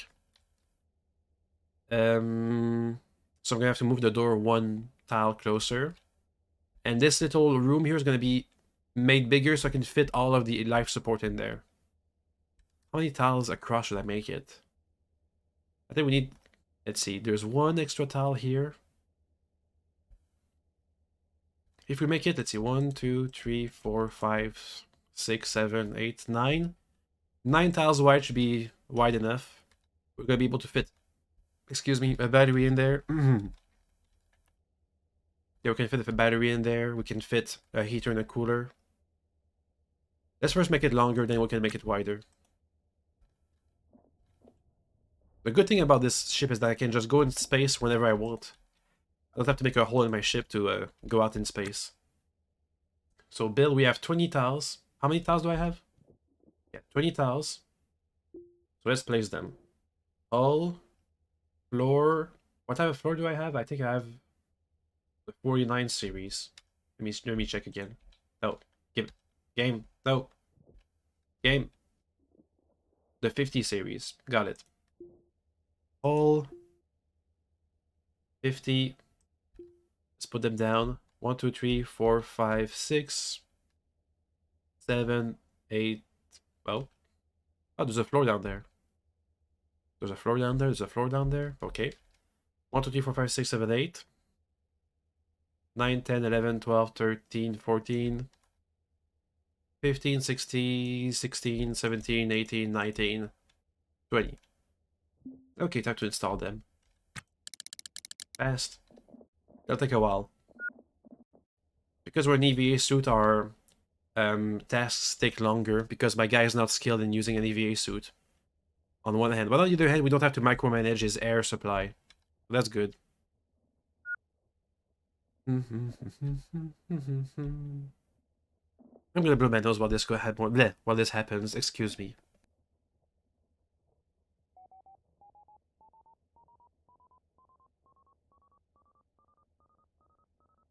Dang it, I forgot to mute the alarms. It's fine. It's a ship crashing into K-Leg. Or having a rough docking procedure. You know, I don't think I even need this power nugget anymore. With my EVA suit, I can survive without it. Good to know. Oh my god, shut up. Okay. 1, 2, 3, 4, 5, 6, 7 tiles wide.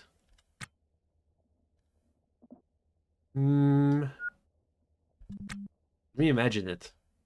I can plan it kind of. All HVAC. We're gonna have 2 air pumps, one for nitrogen, one for oxygen. I think I'll put them here. One on this side, one on this side. We're gonna have 1,000. Okay, we're gonna have to have 9 by 9, 9 tiles wide. Because I want to have an air pump here, and right next to it is gonna be the thruster. But I don't have, and then on the wall next to it is gonna be the O2 alarm and the nitrogen alarm. Yes, 9 by 9. That's the configuration we want. So that's gonna be. So here's gonna be the pump. Here's gonna be the alarm. Over here is gonna be 2 tiles. Gonna be the cooler. On the other side, 2 tiles gonna be the heater. So that should be life support. Like I have like a little alcove for this nav station, and in the middle is gonna be our storage space. And this little 3x3, I'm gonna have to move this door a bit north. This I forgot space for the battery. Okay, there's gonna be some space for the battery, and on the other side there's gonna be something probably. The intake. Yeah, there's gonna be the intake. There's gonna be the 3x3 space here for the airlock, so I'm gonna have to move the door up a bit. And that should be enough space for us to do our actual job. Okay. Should I buy the walls now? Nah, let's go and scavenge some more. I mean, excuse me, shipbreak. Let's go. Nugget time. Let's close the lock so my guy doesn't open it and die. Okay, I'm gonna take off the helmet. Ah. Let's go. Dock info, request clearance, please. Thank you, Killy Leg. Leave. Let's find our next wreckage. I think we can just go to the one next to this little trash heap. It's a bit hard to tell their size and stuff from far away, but once you get close, you can tell easily. Tracking a ship. Let's align ourselves. Oops, I'm in map control. RCS thrusters.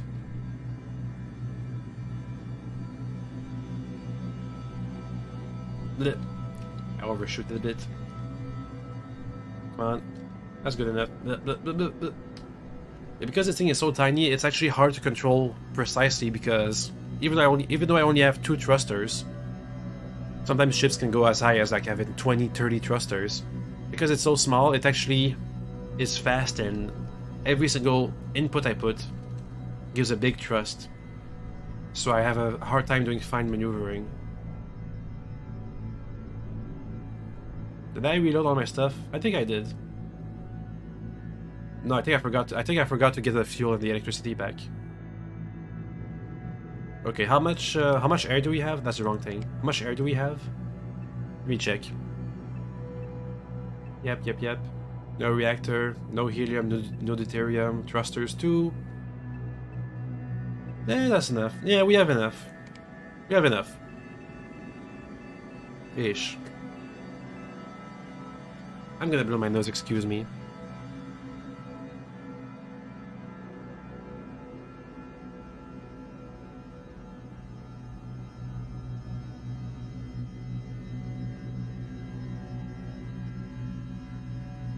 Okay, I'm here.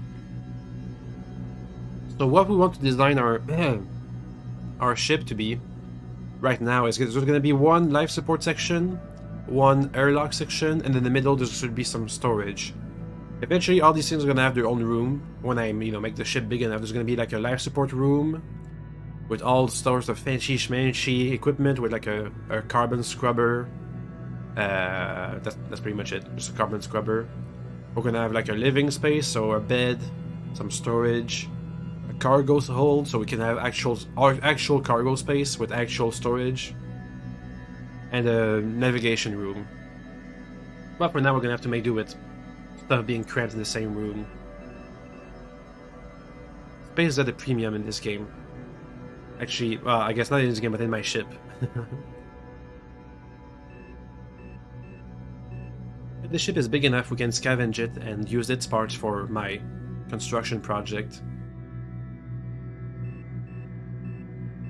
We're almost there. Let me slow down so we don't crash into this thing. That should be good enough. Yep. Let's see. There it is. Docking, please. How did you learn to play it? Do you watch gameplay or just trial and error? When I first played, so I got lucky. When I first played, I had the hardest ever ship, okay? It was called the Coffin. Okay, let me dock and I'm gonna talk about it. So, this game has a manual. I'll look at it after this, which gives you the basic information. For example, here, like the nav control, it's not too hard to figure out. You know, everything is labeled, and you can try it and it doesn't do anything. So I can just try all the knobs and tell you what they do eventually. The hardest part was the life support and the, you know, shipbreaking. It took me a while to understand what things were valued, so, you know, thrusters are good, intake are bad, walls and floors are worthless. That's all trial and error. Oop. Well, you get... I no longer recently amended the cord. Zones menu, shut up. Okay, pause. So, you know, when I was paying attention to my money because I was struggling for cash, so I learned quite quickly how much things were valued. So, I already said it, but let me say it again. The priority is reactors are the most valuable, then nav station, then thrusters. And after that is just extra, basically. Life support equipment is okay-ish. Luxuries like beds or countertops or whatnot, but they're not going at a premium. Okay, so for example here, the nav station, just like with many things inside the game, it comes with a little paper manual. It gives you the basics of how to use your ship. Usually comes, that's the checklist for docking, the cheat sheet for the terminology of the game. As you saw, I just had the work poster. Where is it? Okay, it's not. I forgot to pick my stuff back up. So you saw the work poster that gives you the vital info of, okay, you need 20 kilopascals of oxygen, no more than 1 kilopascal of CO2. You need this and this temperatures. If I save and exit, this user manual. Damn it! I wanted to go and look at the manual. That's what I wanted to do. But the game has an in-game manual with a whole bunch of vital information inside of it. All these pages are actual in-game pages. So for example, this thing, we just read it. This is for the Holden patch. When you look at it, it patches. Isn't that hard to learn if you read everything and pay attention? Yeah, basically. That's for that's the navigation console, the navigation manual. That's an in-game item. All these things are in-game items. So you saw the work poster. There's the Holden patch description. That's the navigation computer manual that we can find in the game. All these pages. That's the... I don't remember where you find that, but that's for life support. All you need for life support. How it works. How electronics works. How cooling and heating works. How signals work for automation. And the checklist for how to know if you've done stuff correctly. Okay. And after that, any more information is... It's pretty much work in progress. So the combat is a bit of a work in progress. The social interactions, I mean, you can just guess your way around. There's nothing really bad with... it doesn't matter if you make enemies or friends in this game yet. Probably will in the future, but that's fine. Since you're in space, you have a wide margin of error when you do maneuvers. As long as you don't crash in anything, you should be fine. As you just play the game, you get to learn it. Shut up. Can I just... Leave me alone, thank you. There you go, no more tutorials. So what was that? I forgot to look at the information for this vessel. What am I docked on? Comms. Dock info. Series Max. Okay, so this is the size. This is a pretty big ship. The size go from small to medium to Luna Max, Series Max, Earth Max. They're basically size categories. So we have a pretty big ship ahead of us. Ooh, look at that. There's a funky thing over there. Well, time to explore. Our EVA suit comes with a flashlight, so we don't need our flashlight ever again. Because we have a pretty small ship, we really can't scavenge this thing for too long. If we find a reactor, that'll be good. If I can get life support working in there, That's gonna be a probably no, because I don't see any batteries. At least none of them have a charge. I can install my own battery and put it inside the ship if I really want to. We'll see. Boop. Yeah, shut up. Oof. The airlock is pretty badly damaged. You could be the person who convinced me to play. You could be the person who convinced me to play Ostranauts. I've watched a couple of YouTubers playing, but I felt overwhelmed. I mean, it doesn't really matter. I mean, if your character dies, unlike Neo Scavenger, you can just reload a save. I guess it's kind of like how I don't know if you've played Monster Hunter, but if you watch somebody plays Monster Hunter, it's gonna look funky and hard to understand. But if you play it, it should be fine. It's more of a play type of thing. There's a crate. Anything interesting in there? No, it's empty. Dang it. What kind of poster do we have? Work safety? Damn it. Leave me alone, work safety. I mean, I've been progressing to the game fast. Pro tip, don't get a trash heap like I did for a ship. Get something decent. The loading save is a nice thing. If you make a mistake, it's not that punishing. Pro tip, if you ever want to start again, didn't play the Monster Hunter. Okay, well then, it's basically the same thing. If you just watch it, it looks hard to understand, but if you play it, it's fine. If you ever want to try the game, don't do what I did and have a trash heap for a ship. Basically, whenever you get at the beginning of the game, you get the choice of a ship. The ship comes with a rating. Don't take the rating that says poses danger to the life of the crew, because that's gonna pose danger to your life of the crew. When I first started, I got lucky. I got the coffin. Oh, a laser torch. So you see how this ship has life support with an air can? Well, the coffin is just you choose to make that your play harder. No, well, kind of. I didn't think it was this bad. But that's fine. When I first played the game, I got what's called the coffin. The coffin is like this, except there's not this section here. It's just a battery and a nav station and 2 thrusters. There's no pump. There's no storage at all. I don't remember if there's any lights. And because there's no air, when you dock on the ship and open the airlock, if the other ship has no life support, no nothing, literally. So that got me to learn how life support works real fast, because you can modify the coffin to make it pretty much like this. There's like I can put a pump out in the walls. I can put a alarm somewhere. I can extend it by like 1 tile by buying some floors. So yeah, I got to learn real quick with that hard experience. What the hell kind of ship is this?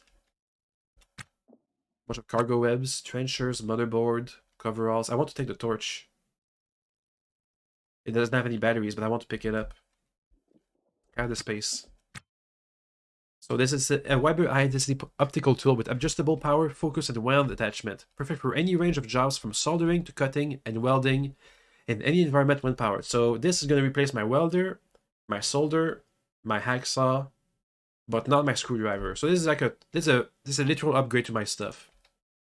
But there's no battery. And it's a bit damaged, so we're gonna have to repair it. There's some crates.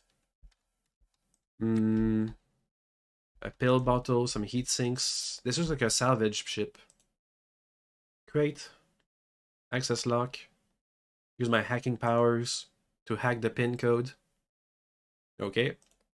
If you make the nav station, if you get power to the nav station on the ship, you can use it to deduce or access the locks of everything. All the chests, all the, let's see, a t-shirt, some ingredients for repairing stuff. We're gonna do the same thing here. We're gonna hack open the pin code. Yeah, so if you have this nav station of this vessel, you can use it to have the pin codes without you having hacking skill.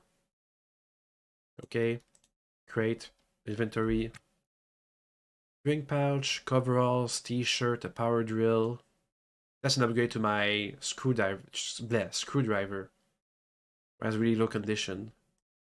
I'll take it. There's a whole bunch of food over there, but we're already stuffed. Wow, there's a whole bunch of crates on webs. Let me look at the ship before you start looting it. There's like a middle section. And a whole bunch. It's just like a hauler, I think. Oh, a backpack. Oh, a good backpack. That's an upgrade. There's a broken helmet inside of it.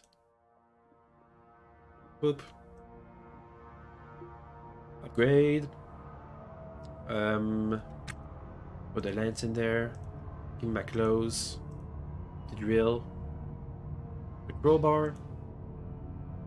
And we even have some small pouch pockets. So you can put stuff in there. Make space in my boop. Backpack for more stuff. Look at that. How do I rotate things again? Oh, like this. Well, that's an upgrade. If we get power back on, this ship is in good enough condition that... Let me see. It's still working, there's still oxygen inside it. If I could get the power back in here, we could make the ship livable. Enough for like a long stay for us to scavenge this thing in more detail. Never mind. See how this is exposed to the vacuum? Even if we did have stuff to... Even if we did have power back in there, it would be worthless because all the air would just escape into the vacuum of space. I don't understand what kind of shit this is. Oh, these conduits are broken. There's a random CO2 can. There's some bins for storage. This looks like a hauler. There's a hole in the floor. Hole in the walls. Look at that. There's like a hole. It took a hard hit on this place thing over here. Some random net. I think this is an already scavenged model. I guess some of these already scavenged this. Look at that. There's a whole bunch of nitrogen cans, but no intake. There's no thrusters. There's no reactor. There's nothing. This is an already scavenged thing. So there are other scavengers in the game, and they scavenge. So you know, somebody came here and scavenged it before us. So let's just look for more loot that they left behind. They've already left behind a torch. That's $20,000 that we don't have to pay for our upgrade. And the crates are all locked and they didn't pry them open. So I can loot them. Okay, I think this used to be... They used to have a navigation console, a reactor, because it's a big ship. Usually big ships have reactors. There's no batteries, no reactor, no thrusters. It's pretty bad. Let's see what you have. A BB battery and some cloths. Clean. I haven't ever gotten wounded in the game, or badly wounded. I mean, I got some bruises, but nothing that needed some cloth. Oh wait, that's the wrong. Use my hacking powers. Okay. Open it up. Ammo casings, a knuckle duster, some real ammo. I'll take that. That's valuable. See that even if it's already scavenged, these guys, the AR scavengers, didn't take everything. Okay, they did take everything in the open crates. Maybe almost everything. Yeah, they took everything of value. Alright. Let's keep looking. There's a bin. Ooh, the battery. Meh. Whatever. Some trash. Is there a chance to find someone else on one of these ships? Yes. Yeah. Sometimes there's pirates that just rob you. Sometimes you can come in on the middle of another team scavenging. That's why there's, you know, that's why there's bullets and knives and stuff. Sometimes there's combat. I like the music. This crate's already open. This crate's open. This crate's open. I think these guys also scavenge the doors because there's no doors anywhere. 38 special, rare old earth ammunition. That's pretty much it.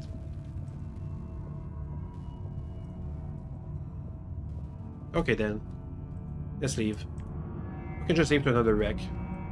We don't really have anything to. Oh wait, there's more bins. Oh, there's more bins. Ooh, an EVA suit. I can sell it. It won't go for $10,000, but I can sell it. I'll repair some of these things. No, stop it. He wants to go to that order I gave by accident. This one. Cancel. Okay. I could scavenge the ship for parts and use them for making our ship bigger, but I think it's a bad idea because we don't have any life support. We don't have any real life support. This little nugget here is not gonna last for too long. The batteries, as soon as the batteries are dead, we're dead, basically. We won't have any power to our thrusters. We won't be able to move anywhere. I forgot to take my helmet off. Okay. Let's repair the things we scavenged. So this torch. Restore. We're gonna be using it as soon as I have a battery for it. It'll take a while to repair because we're not used to having a EVA suit, so our tasks takes longer to do. There we go. Prime condition. This suit. Repair it. Restore. Kind of a waste. I kind of bought this suit for nothing. Well, nothing. Not really. Without this suit, I wouldn't have been able to scavenge this ship with so much confidence. Can I repair the ammo? No, I can't. It's in bad condition, so it might not go for much. Okay, then. Let's keep going. Right, I forgot. I want to lock the door in case my guys does something stupid and opens the door without me looking somehow, just in case. And I think if we ever, let me look at what does this ship look like? Huh. Okay then. Okay, so if we ever find, I think if we ever find like a pirate on the ship or something, if we have the door locked, it'll take a hell of a while for them to clear it. And if they only have pressure suits, they might run out of oxygen before they can clear the door. Because my ship is a trash heap. There's no life support on my doors. Okay. If they don't have a suit, they can't even get on my ship. Let's find a new wreck. We're kind of low on fuel. Let's go to this one. So first, we're gonna get clear of the wreck so we don't ram into it. Like this. I'm gonna do some fuel conserving maneuvers. Well, nah, we don't have any time. As soon as our power reserve's down, we're dead. We're out. We're done. Come on. Come on. Okay. Hit. Let's go. Go.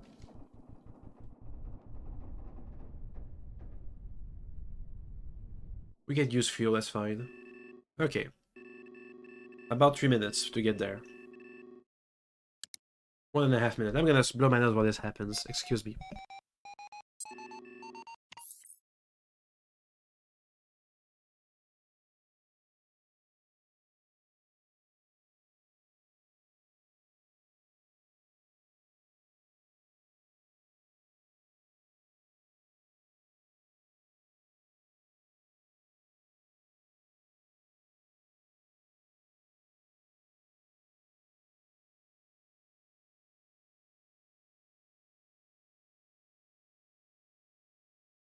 Okay, I really hope we find a nuclear reactor because the only thing that doesn't have a manual that I know of are nuclear reactors. So I'd like to show off how to use them because I think they're the key to long-term usage of a wreckage. Because if you have a nuclear reactor that's working on a wreckage, you basically have infinite power. Or at least as long as so much power you won't even use it by the time you're done dismantling the entire ship. So it's kind of important to know how they work. Because they let you do some crazy stuff like, you know, disassemble the ship and then use it to refurbish your own ship, which is what I want to do right now. Okay, we're close enough. Let's slow down. Okay, slow down, please. Within 5 kilometers, slow down again. Yeah, shut up. Okay. Let's contact the wreck. I'm just refreshing. There it is.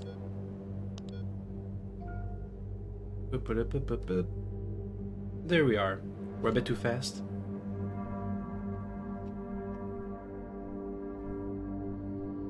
I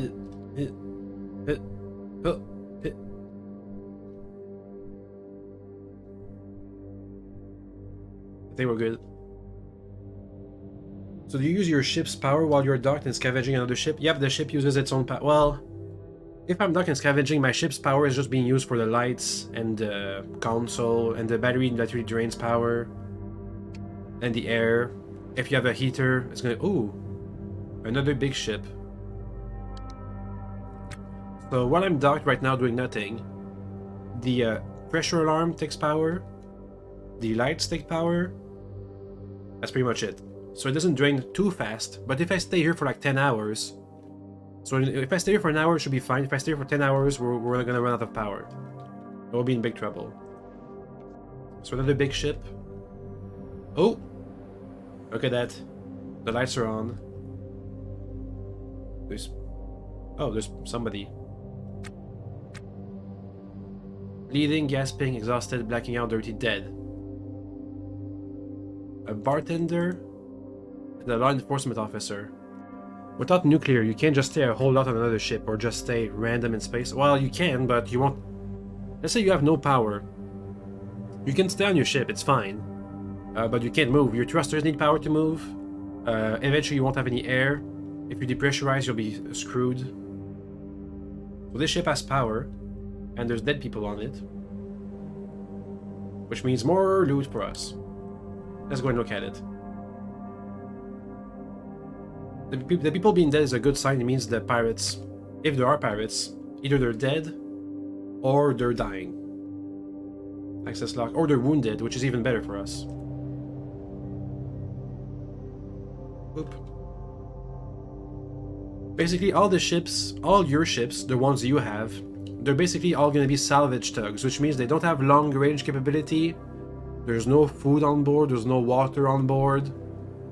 The power is for only a short while.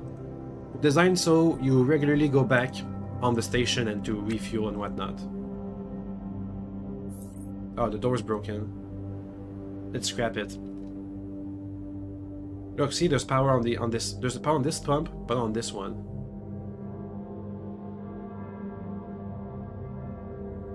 What else is down this ship? There's some chairs. It's pretty big. It's pretty big. If we're lucky, we'll find a reactor on here. I mean, look, has it already been scavenged?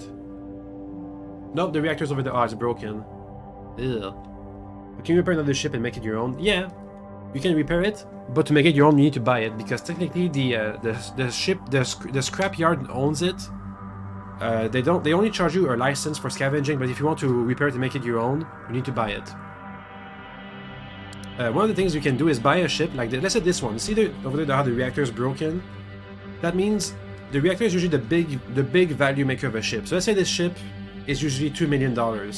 Because everything here is broken, it's gonna be like $500,000. You can buy it for 500, refurbish it, repair everything, and then resell it for $2 million to make a whole bunch of money. Or you can just keep it. We'll try some of these things too.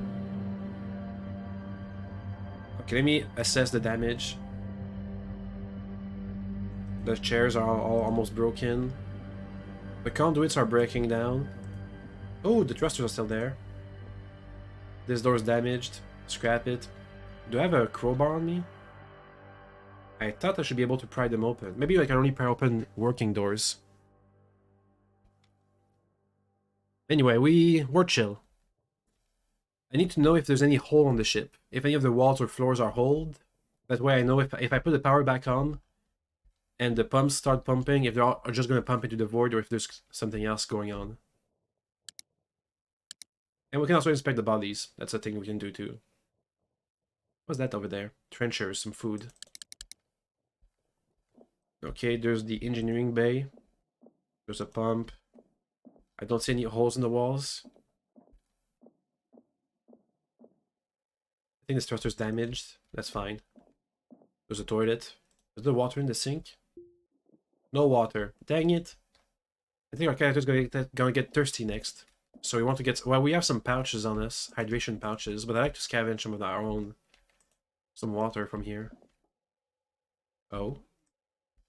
There's a broken down door. To the toilet. That's life support. The heater's gone. The cooler's gone. The pumps are fine. Okay, well, life support... life support's not looking too good.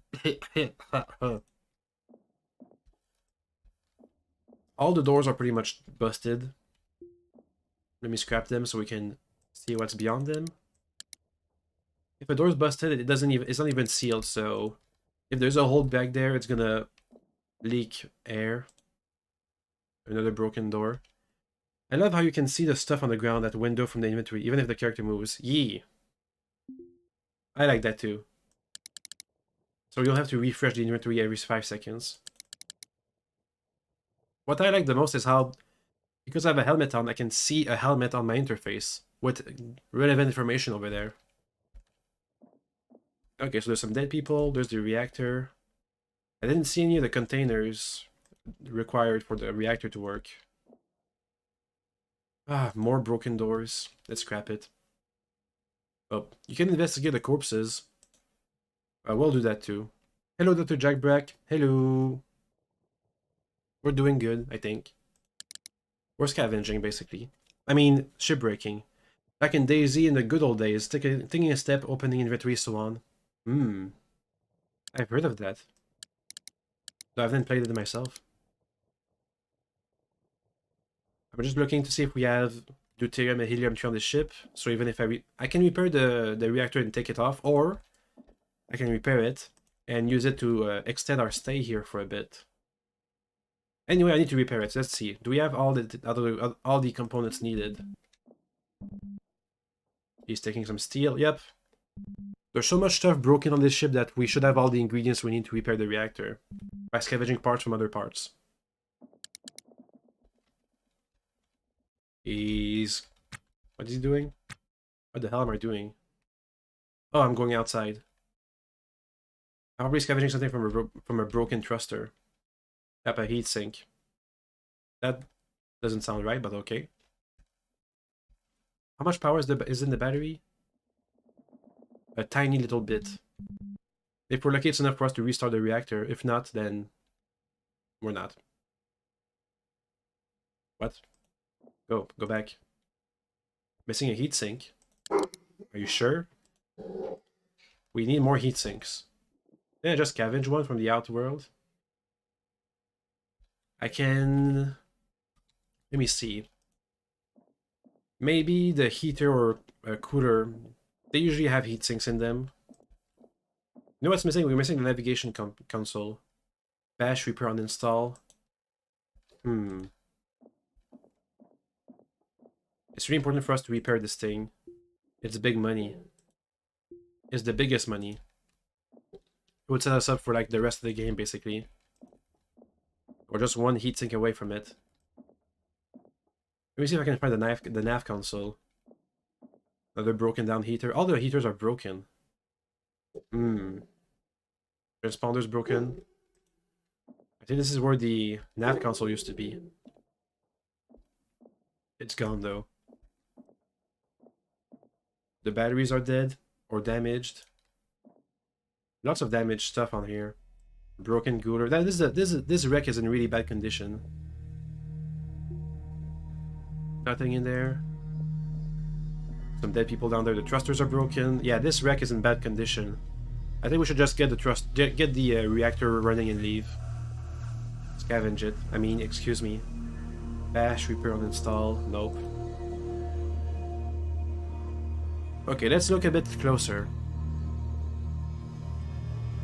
So, we're gonna search the bins individually for stuff we want. Namely, something with a heatsink in it. Ooh, a salvage permit. Is it valid? Yes. No. Yeah, it's valid until midnight. Or it was valid at midnight. I'm not sure. Yeah, the cycle now is 24 hours and like 20 minutes now. Because they readjusted the calendar or something like that. Oh, bullets. Gimme. A drink pouch with what inside? A drink pouch with coffee. Eh. By the time our character wants to go to sleep, we should have somebody. We should hire somebody else to take up the slack. So while our character sleeps, somebody else is doing something with our ship. It's not just sitting in port collecting fees. Stuff.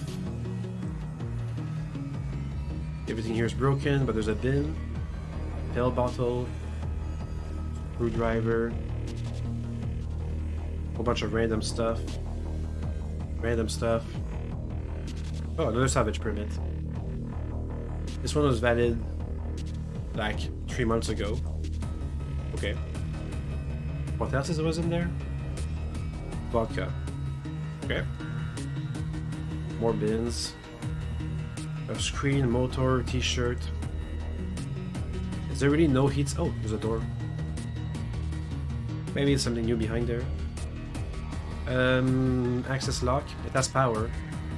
So we can hack it open. Hello. Thank you. So get in there. Heatsink. Gimme. It's from the broken down fridge. Fridges have heatsink, and because they're valueless, you can usually break them down for stuff. Give me that heatsink. Yep. My character is on the job.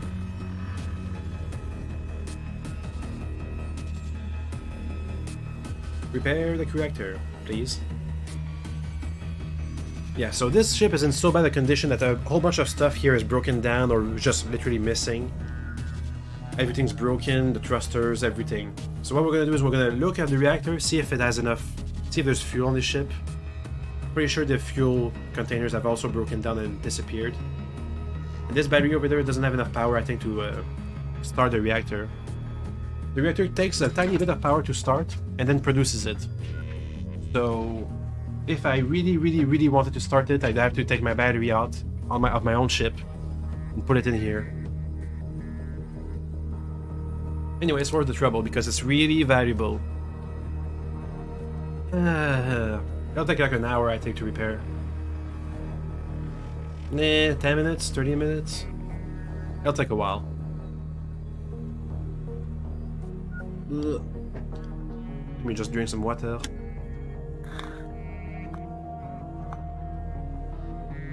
Yum.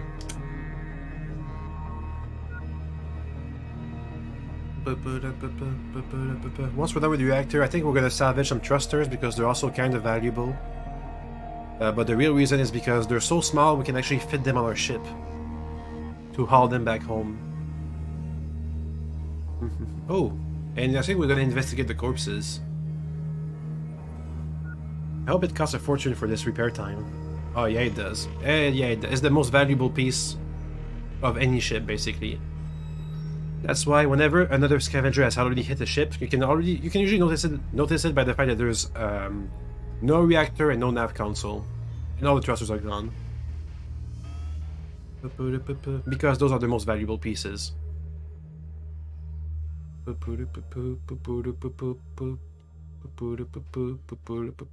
Also no doors because they uninstall all the doors so they can access everything. I think they break down all the doors so they can use the parts to repair stuff. I'm not sure. I've never seen another team scavenge. Hey doggy. It's been half an hour in-game of repairing this reactor. Would have taken 15 minutes if we didn't have the bulky EVA suit, but on the other hand, we would have died without it, so yeah. Reactor. So let's take a look at it. So I am certified to operate this reactor. So you can see how there's a whole bunch of buttons here that you don't understand what they do, and you click them and it does nothing. That's because there's only one single button that is important. It's this one, the power bus. Right now it's off, which means the console is off, which means whatever you do, it's not gonna matter. Because everything's off. So you put the power on battery. I think the battery died. Battery? Oh, it's because it's not connected to anything. This is made in China. Not so expensive after all. We're missing... There's no power on here, so let me just take this conduit here. Uninstall. Go. Okay. And conduit install here. Oh. The first install in Derelict. During long shifts spent eviscerating half-dead ships in the boneyard, you often wondered what it would feel like to do the opposite. Why wrench out the beating heart for the wooden ship when you could just nurse it back to health instead? The question returns to you as you look around in this derelict, not through the eyes of a self-employed spacer. The prospect of finding an answer as you feeling like an uncaged animal. The sound of breathing repeats in your helmet, and grows more eager with every exhalation. You set to work and your tools resound through the halls all around you. During idle moments, it's hard not to consider the consequence of installing and uninstalling parts that you don't own. Sure, you're in a junkyard, but it's IoT Mewa's junkyard. And while they might turn a blind eye to the salvage trade when it suits them, they will bring the hammer down as soon as it doesn't. It goes double if you happen to make a derelict fly. The standard blocks on the nav station are onerous, but far more prohibitives, and clever engineering can take you a long way. As soon as the trash becomes treasure, you can be certain corporate security won't be far behind you, and if you're not careful, possibly a few years in the brig. Of course, one upside to IO being fueled by blood and profits is that they will sell anything to anyone for the right price. The shipbroker kiosk in the OK Lake commercial district keeps a record of every hunk of junk here, including this one. So that's where you'd go if you decide to purchase it proper. Either way, stealing or buying it won't be cheap, but freedom never is. We just want the reactor to work. We're connected to power.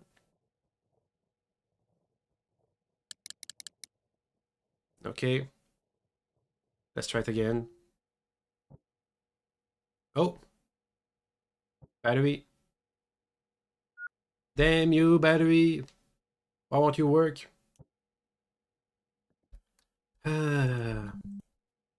Let's connect it. It's missing a cable here.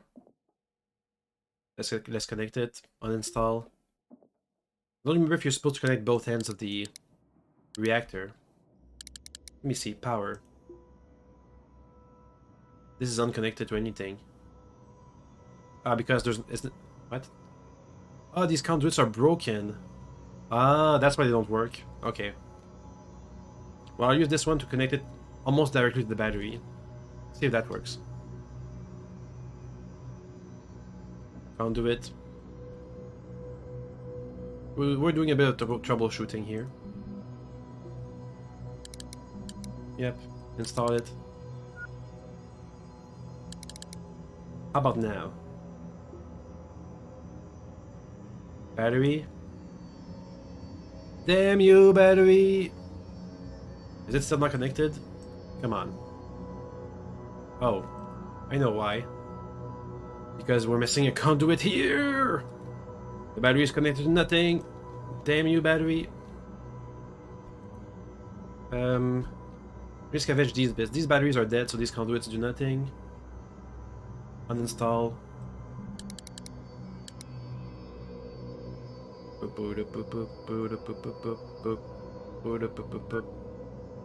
Are you doing anything, character? Uninstall, please. Uninstall. Okay.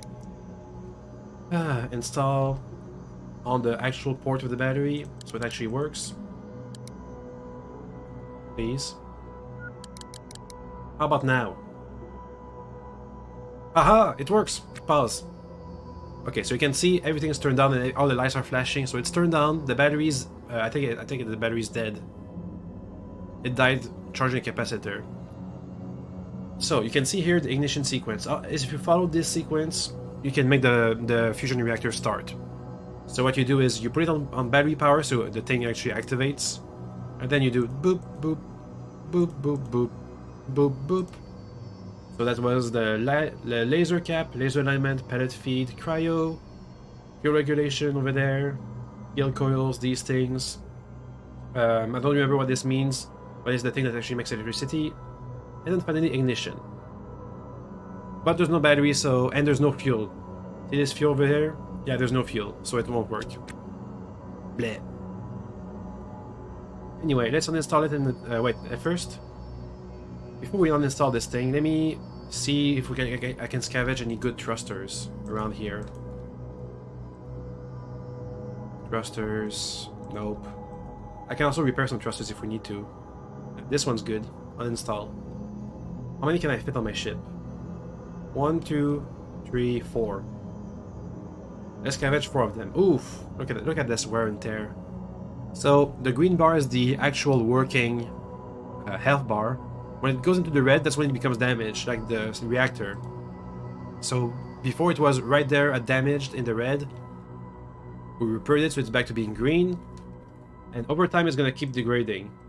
So sometimes you can see things that are like a one tiny, like 1% away from being damaged. If you spend 15 minutes on the ship, eventually it's gonna break. So if it's a really valuable part, you want to repair it before you uninstall it. That's why if you ever go on the ship and you see the reactors at 1% health, you go straight to it and repair it, otherwise you're gonna have to spend a while repairing it. Fair enough. Yeah. There's the thruster. Let's repair it. Restore. That's enough. That's enough. Stop it. We can keep it going once we are back on the station without our suit on because it slows us down. I'm gonna drag it onto my ship and put it on the ground. Alright, so only 2 squares. So I can fit 1, 2, 3, 4, 5, 6. Maybe even 7. Okay, so we can salvage as many thrusters as we feel like, basically. How's my power looking? We're fine.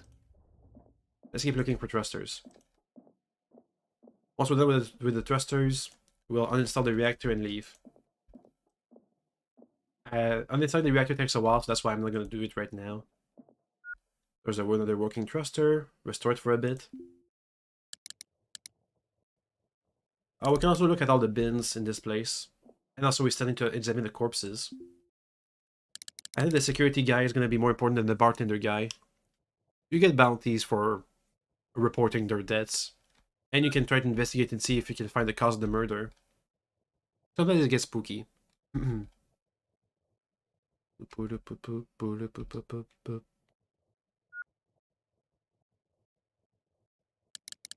Okay, let's drag it home-ish. Almost done with today's shift. I think we've succeeded in our goal of surviving the shift. It was hard work, but we made it. Let's keep looking. There's a whole bunch of intake. Thrusters, these intakes are basically the fuel supply for the thrusters. The ratio is 2 thrusters for 1 intake canister. They're really not that valuable. The thrusters are more valuable than the intake because you need more of them. Because that ratio I just said, 2 to 1, intakes aren't that valuable. Whereas thrusters are more valuable because you need twice as many to make a regular ship fly. So they're in more high demand. So as you see, because there's a fusion reactor in here, eventually, someday, when long distance travel becomes necessary, the game is going to implement a fusion reactor torch in the description over there. An inertial confinement fusion reactor takes fuel in the form of helium-3 and deuterium. A functioning reactor is capable of producing immense power. It can be used as a part of a torch drive for interplanetary travel. The torch drive hasn't been implemented in the game yet, but eventually it'll be there once we actually, once other worlds, other stations exist. Right now, other stations you can visit are basically kind of bare bones. No thrusters up here. I think there were only 2 working thrusters on this place. If there was a night computer, I would repair it and look at it. That's why I'd get the exact number of thrusters. But I can only guess right now. Let's see if we can repair one. Repair. I think we have all that we need. Because there's so much trash on the ground. It'll take a while, but that's worth it. Oh, maybe not. It takes a really long while. Okay, we're going to repair one. It takes almost as much time as the reactor. Oh well, let's wait. I'm going to blow my nose, excuse me.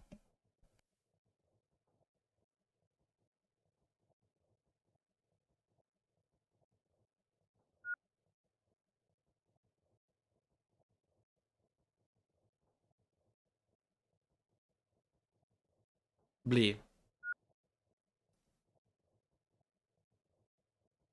Can't you just uninstall the broken thruster and sell it like that? Yes, you can, but it's pretty much trash at this point. If it's broken and unworkable, it's like worth in like the tens, the hundreds, the 300. A working thruster is like, I don't know, like 2,000 bucks, 3,000 bucks. A broken one, it's 1/10 of that, so 300 bucks, 200 bucks. And also, if I could uninstall it broken and repair it back home, but I'd have to have all the parts needed. And we have, since there's so much stuff broken on this ship, it's pretty much easy to find a whole bunch of parts. Whereas back on the station, there's nothing that's broken. There's no parts to be found. So we're just gonna get this one and then the reactor. But before that, we'll investigate the corpses. Make sense? Yeah. Boop boop boop boop boop. Boop boop boop boop boop boop boop boop. Thrusters, pick up. Come on. So the newest update of the game added a whole bunch of procedurally generated stories and missions. So when the game considers you to be doing nothing, basically, it's gonna spawn a story for you to explore and look around it and do stuff with. And also it's gonna spawn these. It added the mechanic of investigating murders or bodies, like we're about to do right now. So let me separate the bodies. Drag. She has some pants and some shoes. Drag away. Bleeding, gasping, drowsy, dirty, dead, shivering. Looks like she got like a shot and died of no air supply. Drop. Examine dead body. That's nice. Yeah. Noah Echo closely examined the body to get a better idea of what happened. Washing up after such grisly work is recommended. This is the law enforcement officer. This young adult female, of course, was known as Amelia Summers, but is now definitely dead. She was fatally poisoned. This did not happen by accident. Poisoned? Really? Commit to investigate. I mean, there's a bartender right in front of her. Set to investigate Amelia Summers' suspicious death and readies a case file for collecting notes and clues. A well-documented case file could fetch a reward with the local authorities. Collect clues about the killer. Look on and around the body for clues that may reveal something about the killer. I mean, there's a bartender in front of her.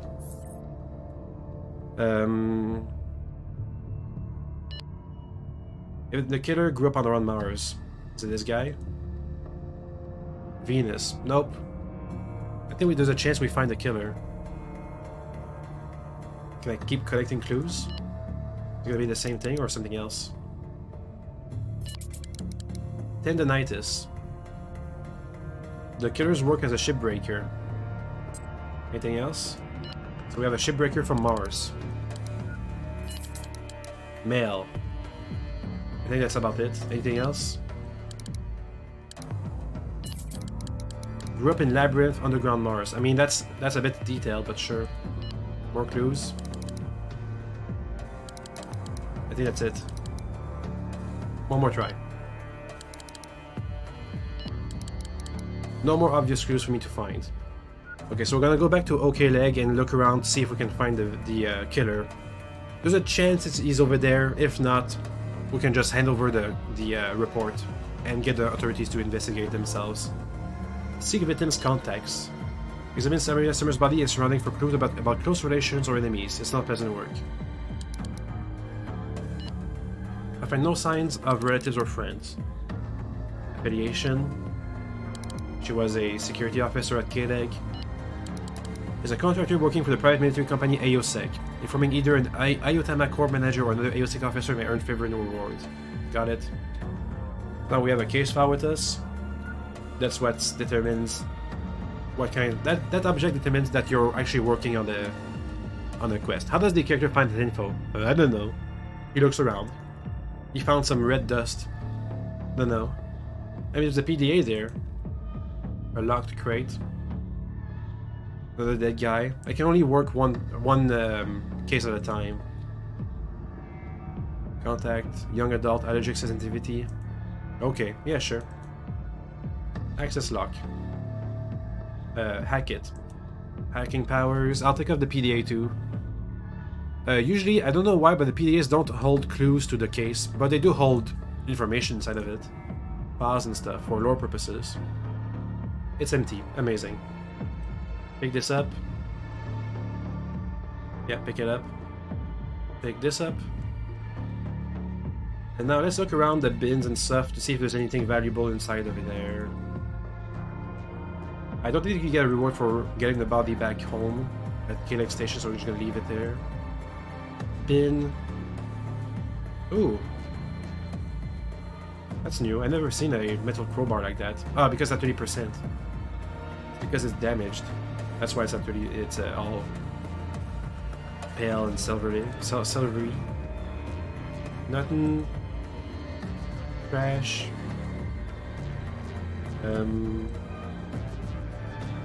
Air in the patch. A salvage permit. I'm tired of looking at salvage permit. I have my own salvage permit. It's fine. Nothing. Coffee. We already looked at this one. I remember now. Then nothing. Work lamp. Meh. Looking for big money, like another EVA suit. Or another torch. Or like, no, something. Some floor. I could pick those up. Let's pick them up. Pick up the floors. We'll use it. For our own ship repairs. Expansion plans. Let's keep looking around. Nothing. Something. There's the door to the toilet, I think. Nothing. We already looked at that, I remember. Nothing, nothing, nothing. That's where I found the fridge. Is anything important in the fridge? What? The door's back? Oh, it's out of power. Because I messed up around with the conduits. Sprite open. There's some food in there. Other than nachos. We might as well. Wait, there's another bin down there. Nothing. Literally empty pouch. A knife. A data card. I don't remember what data cards are. Is that a toothbrush? I like the toothbrush. We can brush our teeth. It's fine. Probably. Okay, we've scavenged everything. Time to uninstall the reactor and go back home. Uninstall. Oof. That'll take a while. For some reason, oh. What was that? My character was at like 1.7 and it went up to 2.2. Maybe because my stats went up. I'm not sure. Oh well. Now we wait. We'll take the reactor in our hands and just bring it back to the station. We're gonna first priority selling the reactor. After that, we can look at the PDAs and look around for the killer. If the killer is my black market contact, I'm not gonna sell him out because I like the black market contact. They're useful. Okay, pick it up and drag it back.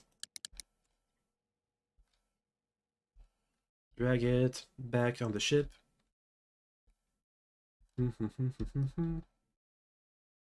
It's a new quarter. It's a new what's it called? A new shift. So we have more mortgages to pay.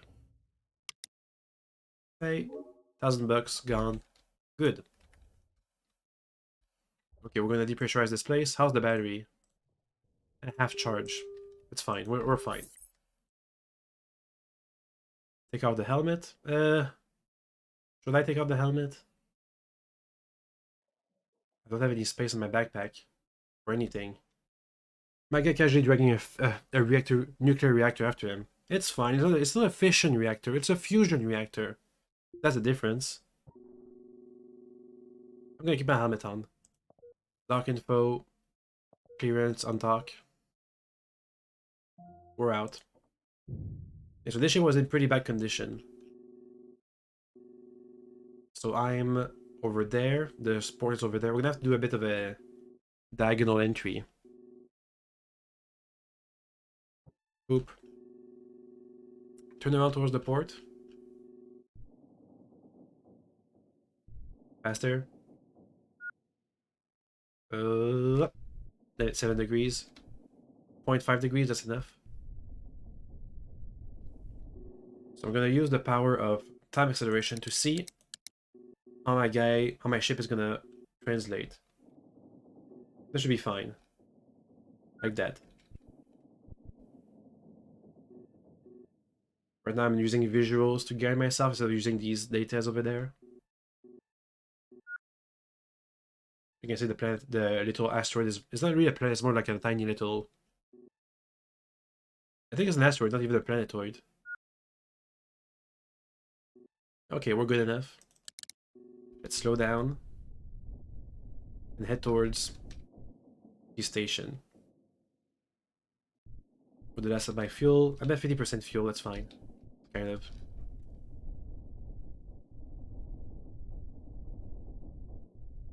Aha.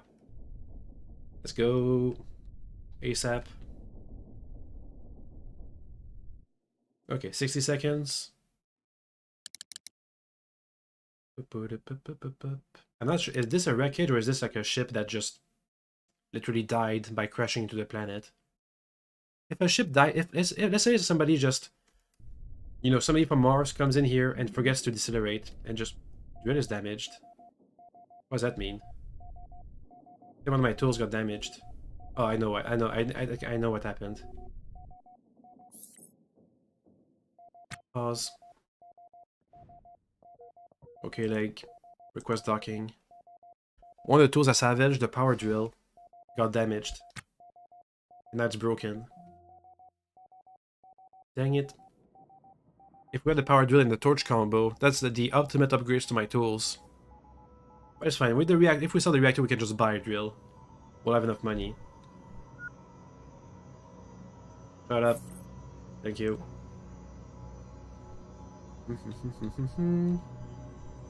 Boop, boop, boop. Come on. I'm gonna line myself. Come on. Shut up. Oh my god, the hauler's gonna... Oh my god, there's too much traffic. We're gonna have to break off. Oh, never mind. We're good. Ugh. Ugh. It's hard to...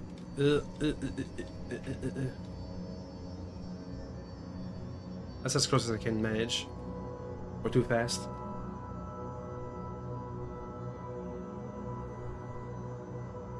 Oh, gotcha.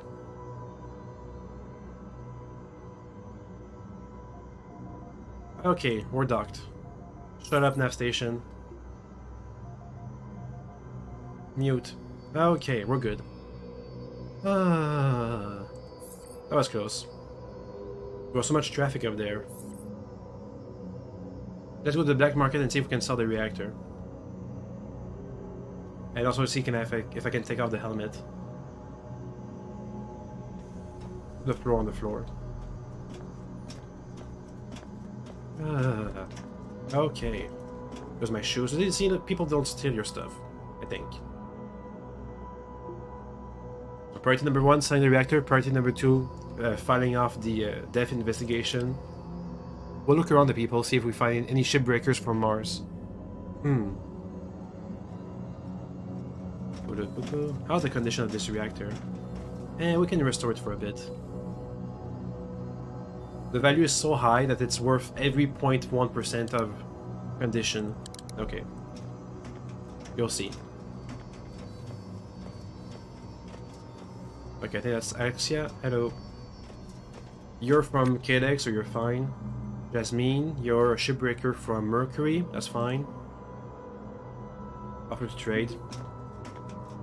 Report case as just a death. Nope, that's fine. Ask about murder victim. Oh, hey, she has a battery. 100,000 for the fusion reactor. Money, yeah. Let me buy the battery for my torch. Wait, can I sell my ammo? Or do you only want ship parts? I think she only wants ship parts.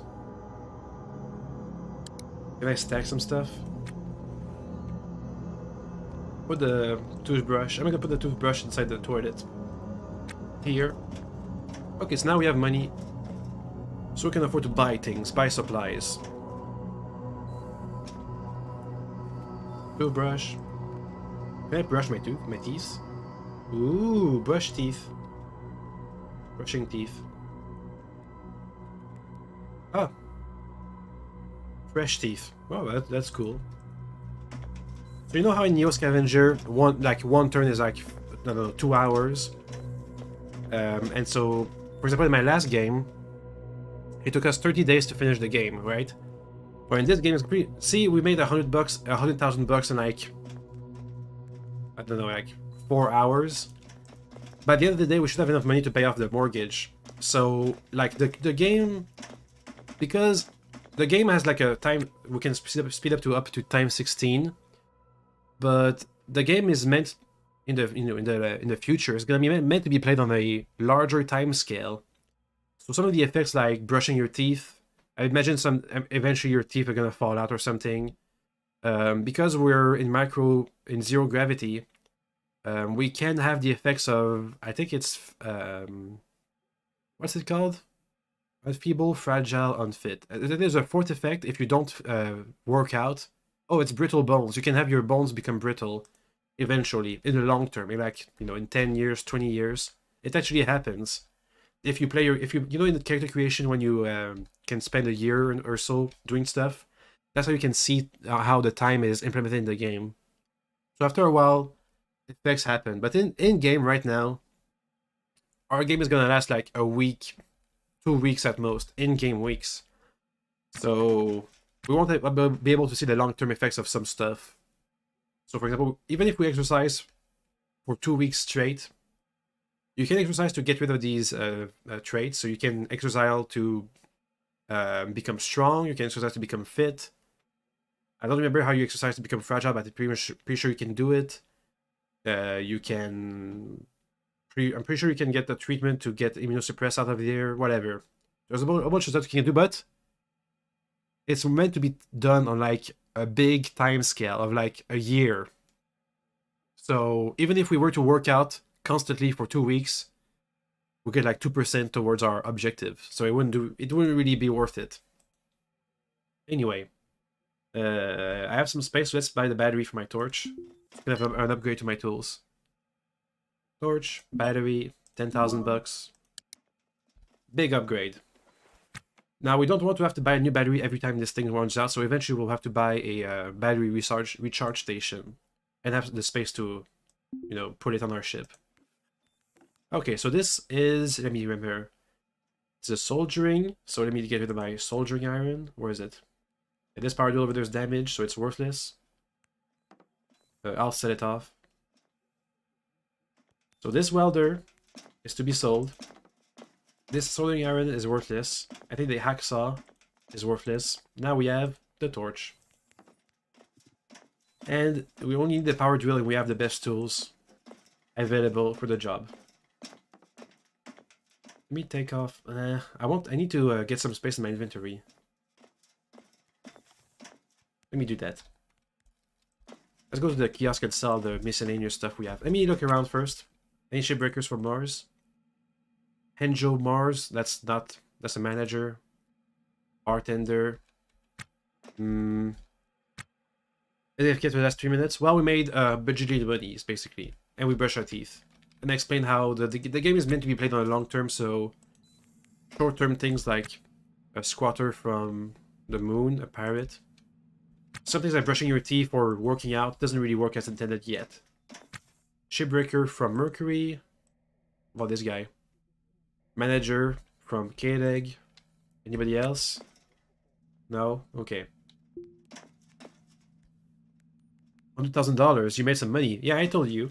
The reactor is worth some money. Worth a lot of money. Let's look around. A criminal from a vessel. Was born in space. A bartender from the flotilla. K-Leg. That's a manager. Manager. That's a shipbreaker from Europa. No word from Ganymede. Shipbreaker from a vessel. Meh. Let me buy something important at a kiosk. Trade. I'm going to buy a Ossifex pen injector. Osteoclasts are things of the past. The Van Buren engineering cocktail of bioactive peptides, growth factors, and tailored nanoparticles stimulates both osteoblast activity in protein synthesis and mitochondrial function to counter atrophy from zero-G living. Delivered to a single-use subcutaneous injector pen that works through closed and thin spacesuits. 1 use per day keeps the atrophy away. Yay, replacing the need for daily exercise. Because we don't have enough space on the reactor, yeah, that's what it was worth, 100,000 monies. So I'm gonna buy this Ossifex pen injector. I think eventually you can become atrophied, which will give you a big debuff. And because we do not have enough space on our ship to put an exercise machine, like a treadmill or a flex doohickey, I'm just gonna inject myself for a whole bunch of money. Good. And I don't... Okay, I have the space. Inject meds. Ah. We're good. And there's some trash on the ground because it became trash. Literal trash. Next. I'm still looking for the Shipbreaker from Mars. Just buy yourself a gym membership. It's cheaper. Well, because space is at the premium, there's no exercise machine on this place. Well, that was the gym membership. That's why it's expensive. I didn't find the Shipbreaker, did I? Atlantis, Shipbreaker. Shipbreaker from a vessel. That's a bartender. We have the port to look at, and if we found nothing, if we don't find the person, maybe they're on the ship somewhere, maybe they're not there. We'll just report the death to a nearby security officer and get a bounty or something. I could ask for... Maybe I can ask people around. Pirate from Luna. A blacking out shipbreaker. I don't know why, but people spawn here and they're blacking out, unconscious, dying. Eventually they're gonna die and we can strip them for stuff. I think it's like a bug. Blacking out, dirty, unconscious, coughing blood. Yeah, they're dying. Criminal for Voltaire. Law enforcement. Ask about murder victim. Let's see if we can find some more clues. Criminal. They don't know anything, don't even know who they are. Okay. Well, let's report the death. Report the case is just a death, report the murder. Report it. We didn't find a murderer. I'm sure my investigation not narrowing down the killer. They take an interest in my collected leads regarding Amelia Simmer's murder and killer. Do you want me to process it or do you think there could be more? Submit.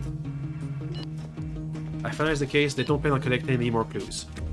Kimberly is visibly agitated by the reported murder. They stare at no echo for a long time and salute the fallen officer and finalize the report. They transfer payment for my effort. Close the investigation via the case file. Case file. Close case file. Okie dokie. How much did I get paid for that? I don't know. Oh well, too bad. We did the thing we came for. Let's toss away the trash we just gathered. Here, trash, jettison. Good. Let's sell some stuff. Let me look at the PDAs. So, underground. That's why they're easier to make out. Restore, because why not? We have the super torch now. So we can restore these things. Other PDA restore. We're gonna do a whole, just like in Neo Scavenger, we can use our hacking skills to unlock them. There's supposed to be dialogue over there. Okay. Defeating the security on a device like these was always a siren's call.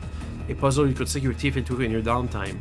And thanks to various governmental authorities, plus the manufacturer's recovery pipeline, each device has multiple backdoors for you to find an exploit. Like a puzzle with multiple solutions. Anyway, you try to remember the trick to this particular model. Sure enough, nobody bothered to patch the exploit you chose this time, and you're greeted with the home screen. That's the problem with Behemoth's orgs. Not very nimble. The hacker community chews through them too fast. Oh well, at least it was worth the little nostalgia kick. Okie dokie. And the other one. Unlock. Same thing.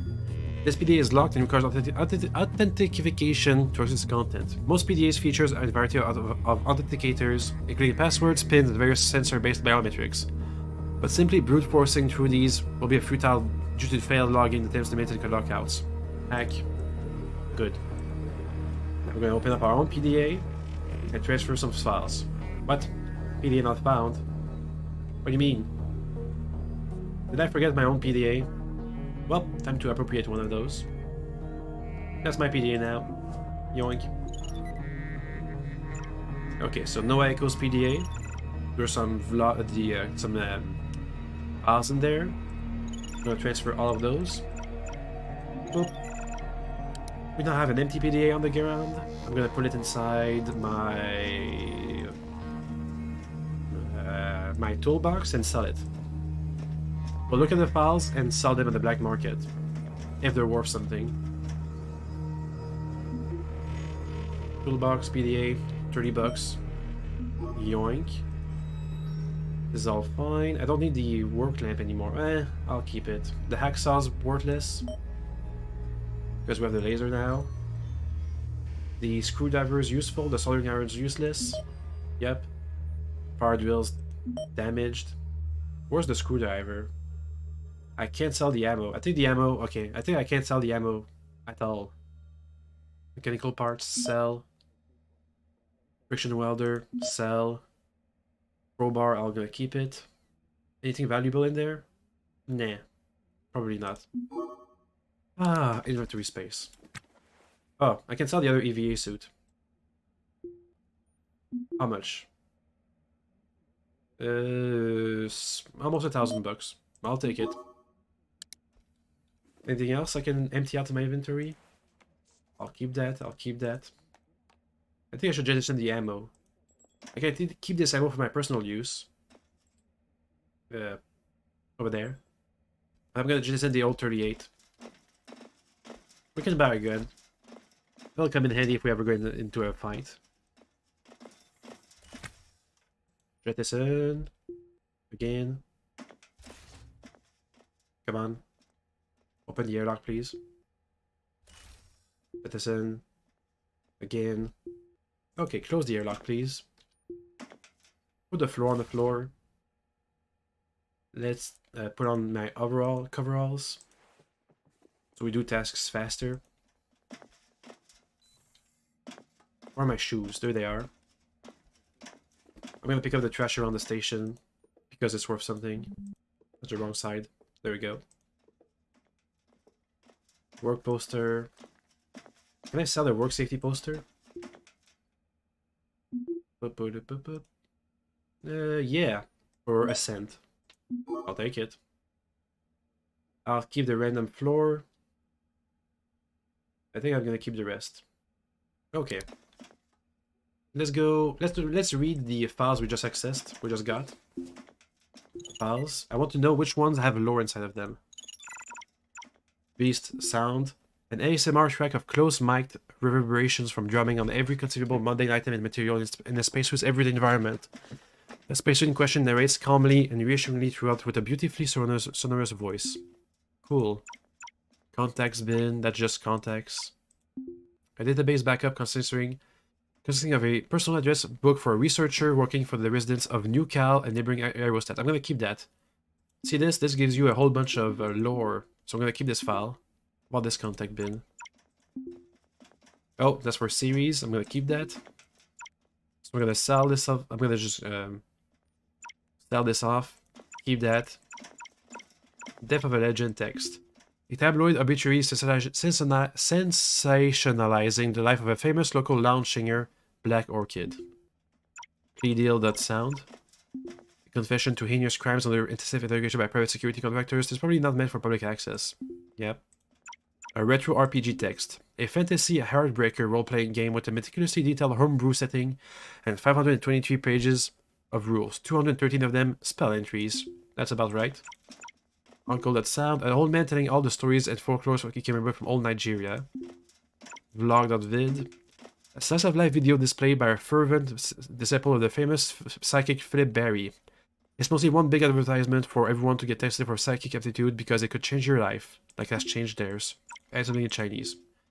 A beneficent image of Administrator Lao Deng, leader of Tarsus Landing, inviting the viewer to a golden week of national holiday celebration. Tarsus Landing's 50th year since colonization. Ooh, that could be a clue to our murder case, which we just closed. So all these lower important bits I'm going to put inside the nav station. If I could access it without needing my suit. Am I close enough to transfer stuff? Come on. Damn it. Let's put my suit back on. Take off the shoes and the backpack. How's that? Get in there. That way, whenever we feel like it, we can read some lore snippets. I'll read one before we stop the stream. So from my PDA, the nav station, we need these contacts bins. And we'll read about our... Oh! Nav data, Silversmith bloopers. Candid audio of a backstage and tour bloopers by Winsome Kapyong station-based musical group Silversmith. Okay. Video log .vid. A slice of life video diary by a loner spacer who talks about their process for creating extremely in-depth self-insert Dalizé fanfic. Amazing. We'll read this thing about Tarsus Landing and Mars.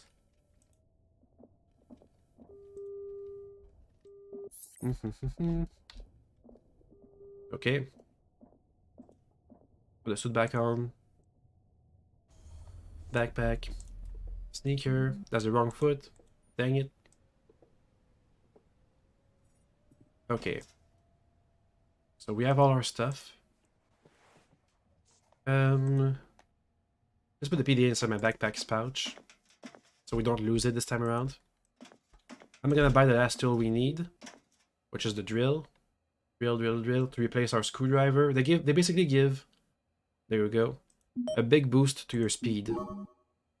Nice. So drill in there. So these two tools we're gonna use all the time, and it's gonna make us go faster. Except not really, because our AVA suit's gonna reduce our speed, so it should just counteract the fact that we are not skilled in EVA suit usage. Ah, it was the wrong kiosk to sell stuff. Over there. I'll go to the black market and sell the files we don't want or need. Okay, which is all of them. That's the wrong thing. That's the right thing. Oop. And the rest is fine. Okay. Let's reload our ship with power and fuel and whatnot. But don't forget about it next stream. Okay, so oxygen, fuel, power. And we also pay for, let's see. The fuel is about $1,000. Oxygen is $300, so let's make $1,000. We also pay for the dockage length and other fines and fees and whatnot. Okay. I mean, we have the cash, so it's not really an issue. At some points, will he get used to working in the suit and start working at normal speed? Yes, but no. Yes, if we spend like a year, an in-game year in it, which means no, because we're gonna be spending like a week at most in the game. But we can hire somebody else. We can hire somebody else who's wow. Yeah, we can hire somebody else who is gonna be skilled suit usage, so it's like a shortcut. The game, right now it's not implemented yet, but the game is meant to be played over a longer time period. Kind of like how Neo Scavenger takes place over, you know, weeks and weeks and weeks of days and days and days.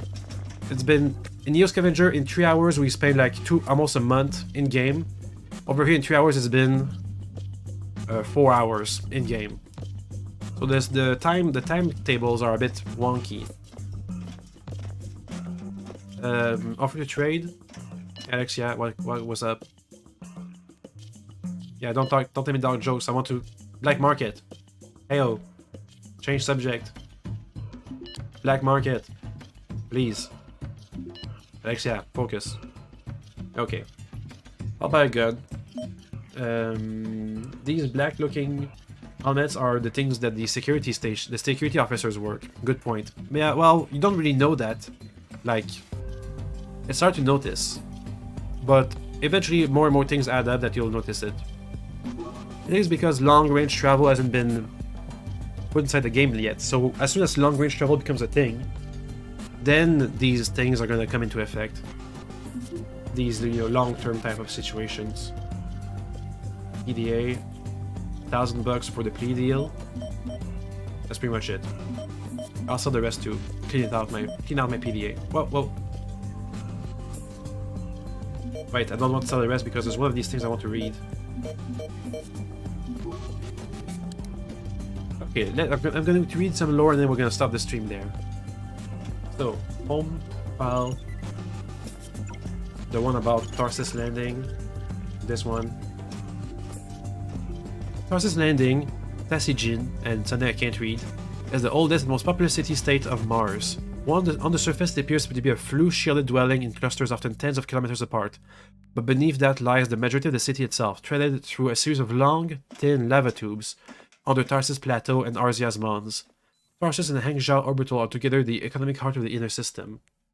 Statistics. I'm gonna blow my nose, excuse me for the delay.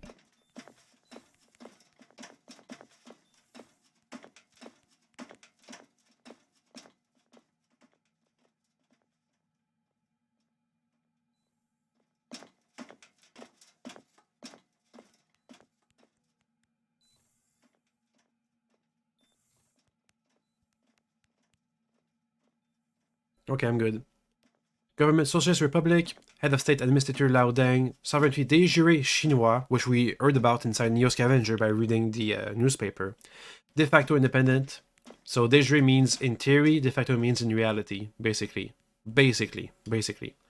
Location, Tarsus Plateau, Mars, established 2029. Major ports, Port Yangshan.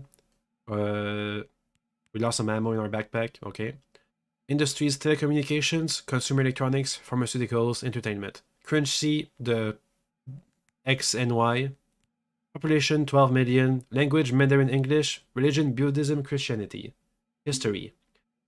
Tarsus Landing was incorporated in 2029 at the first completion of the first major construction milestone of the Jianfan Ganjun fleet, which was led by Kong Yin. 18 months prior, Tarsus was a dig site.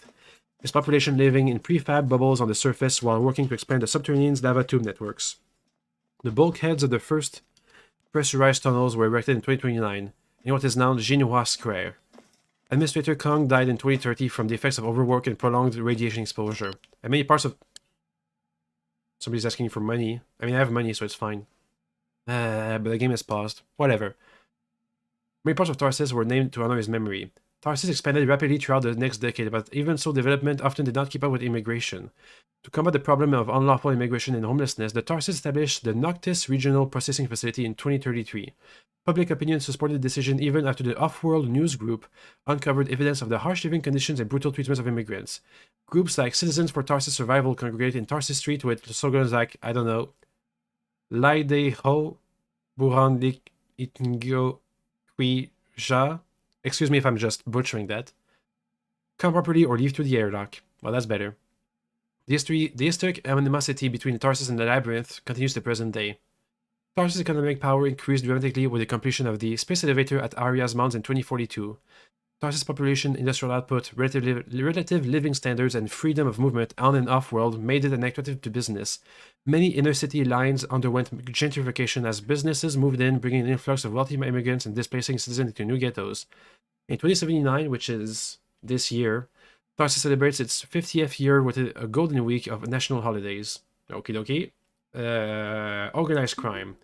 It's an open secret that the Snakeheads, originally an international human smuggling operation, control the Tarsus underworld. The earliest criminal presence in the city, it used its lack of opposition to begin running over other conventional criminal activities like counterfeiting and drug trafficking alongside its original vocation. That should be the next Yakuza game. The next Like a Dragon game on Mars. That really sounds awesome. An attempt to by the triads of Old Earth to take control in the city in the 50s, the Dragon invasions, brought the underworld struggle into open warfare. Members of both groups were publicly assassinated in daylight street warfare, including the Saramylin Tea House shooting and the Zhuangji building siege, and infrastructure development. Tarsus runs through a network of lava tubes which generations of Martian colonists have extended, sealed, pressurized, and made it habitable. Enormous bulkheads stand at kilometers intervals in order to preserve the rest of the city should any one section become exposed to the thin Martian atmosphere. Skylights, large holes in the roof of the lava tubes, are covered by hardened plastic windows. Originally planned by the Chinese government, long stretches of tunnels are reminiscent of the Soviet blocks housing common to the modern China. Identical rows of prefab tenement house. How do I know that? Isn't Earth inaccessible at this point? In 2079? Whatever. Identical rows of. Maybe that's part of the PDA. Identical rows of prefab tenement house made of basalt fiber, sulfur concrete, and glass, two of the most accessible building materials on Mars, are interspaced with public squares and metro stations. Many central suburbs or lines were remade by private money as star systems grew in importance. Tenements torn down and replaced by a single-level Xinheyuan, something like that. Traditional courtyard residences and hutongs, long grids of alleys formed between the courtyards. Though the city was expanded horizontally rather than vertically, spaces for large buildings akin to skyscrapers, aka subscrapers, have been dug into the cavern floor. The Tarsis Metro, a mass transit system, links the lava tubes. Air travel is possible but reserved for drone cargo and emergency services, and is restricted for some lines because of unregulated and undocumented services like power lines, irrigation, and illegal audits or servants' events. The easiest and cheapest way to get around is the metro or by shared bicycle. Human guides run pedicabs, making a living from knowing the place not listed on the official maps. Tarsis suburbs. Suburbs of Tarsis include, but are not limited to, Nanjian Central District, Hefei Central Commercial District, noted for syndicate violence, Xinjiang Outer Line, ghettoized by refugee overcrowding and prone to bad hair, Zhoukou Outer Line, one of many excavation development sites. That's the lore! I guess eventually, someday, we'll be able to visit these places like we could visit Detroit in Neo Scavenger, I presume. That's a big presumption. Anyway, who's begging me for money? Here, some money. It's gonna make my character feel better about themselves. I feel like my characters have a tendency to feel like they're greedy. But this time around, I'm gonna be more generous. Pick up the trash. No? No? Okay. Alright, so that's it for today's stream. Next stream, I think we're going to be focusing on doing some renovation on our own ship. We have all the tools. So I'm thinking what's going to happen is we're going to renovate our ship. Our character's going to get tired at some point. And so we're going to hire our second crew member so they can work while we take a nap. Anyway, we'll see you tomorrow. Bye-bye. Boop.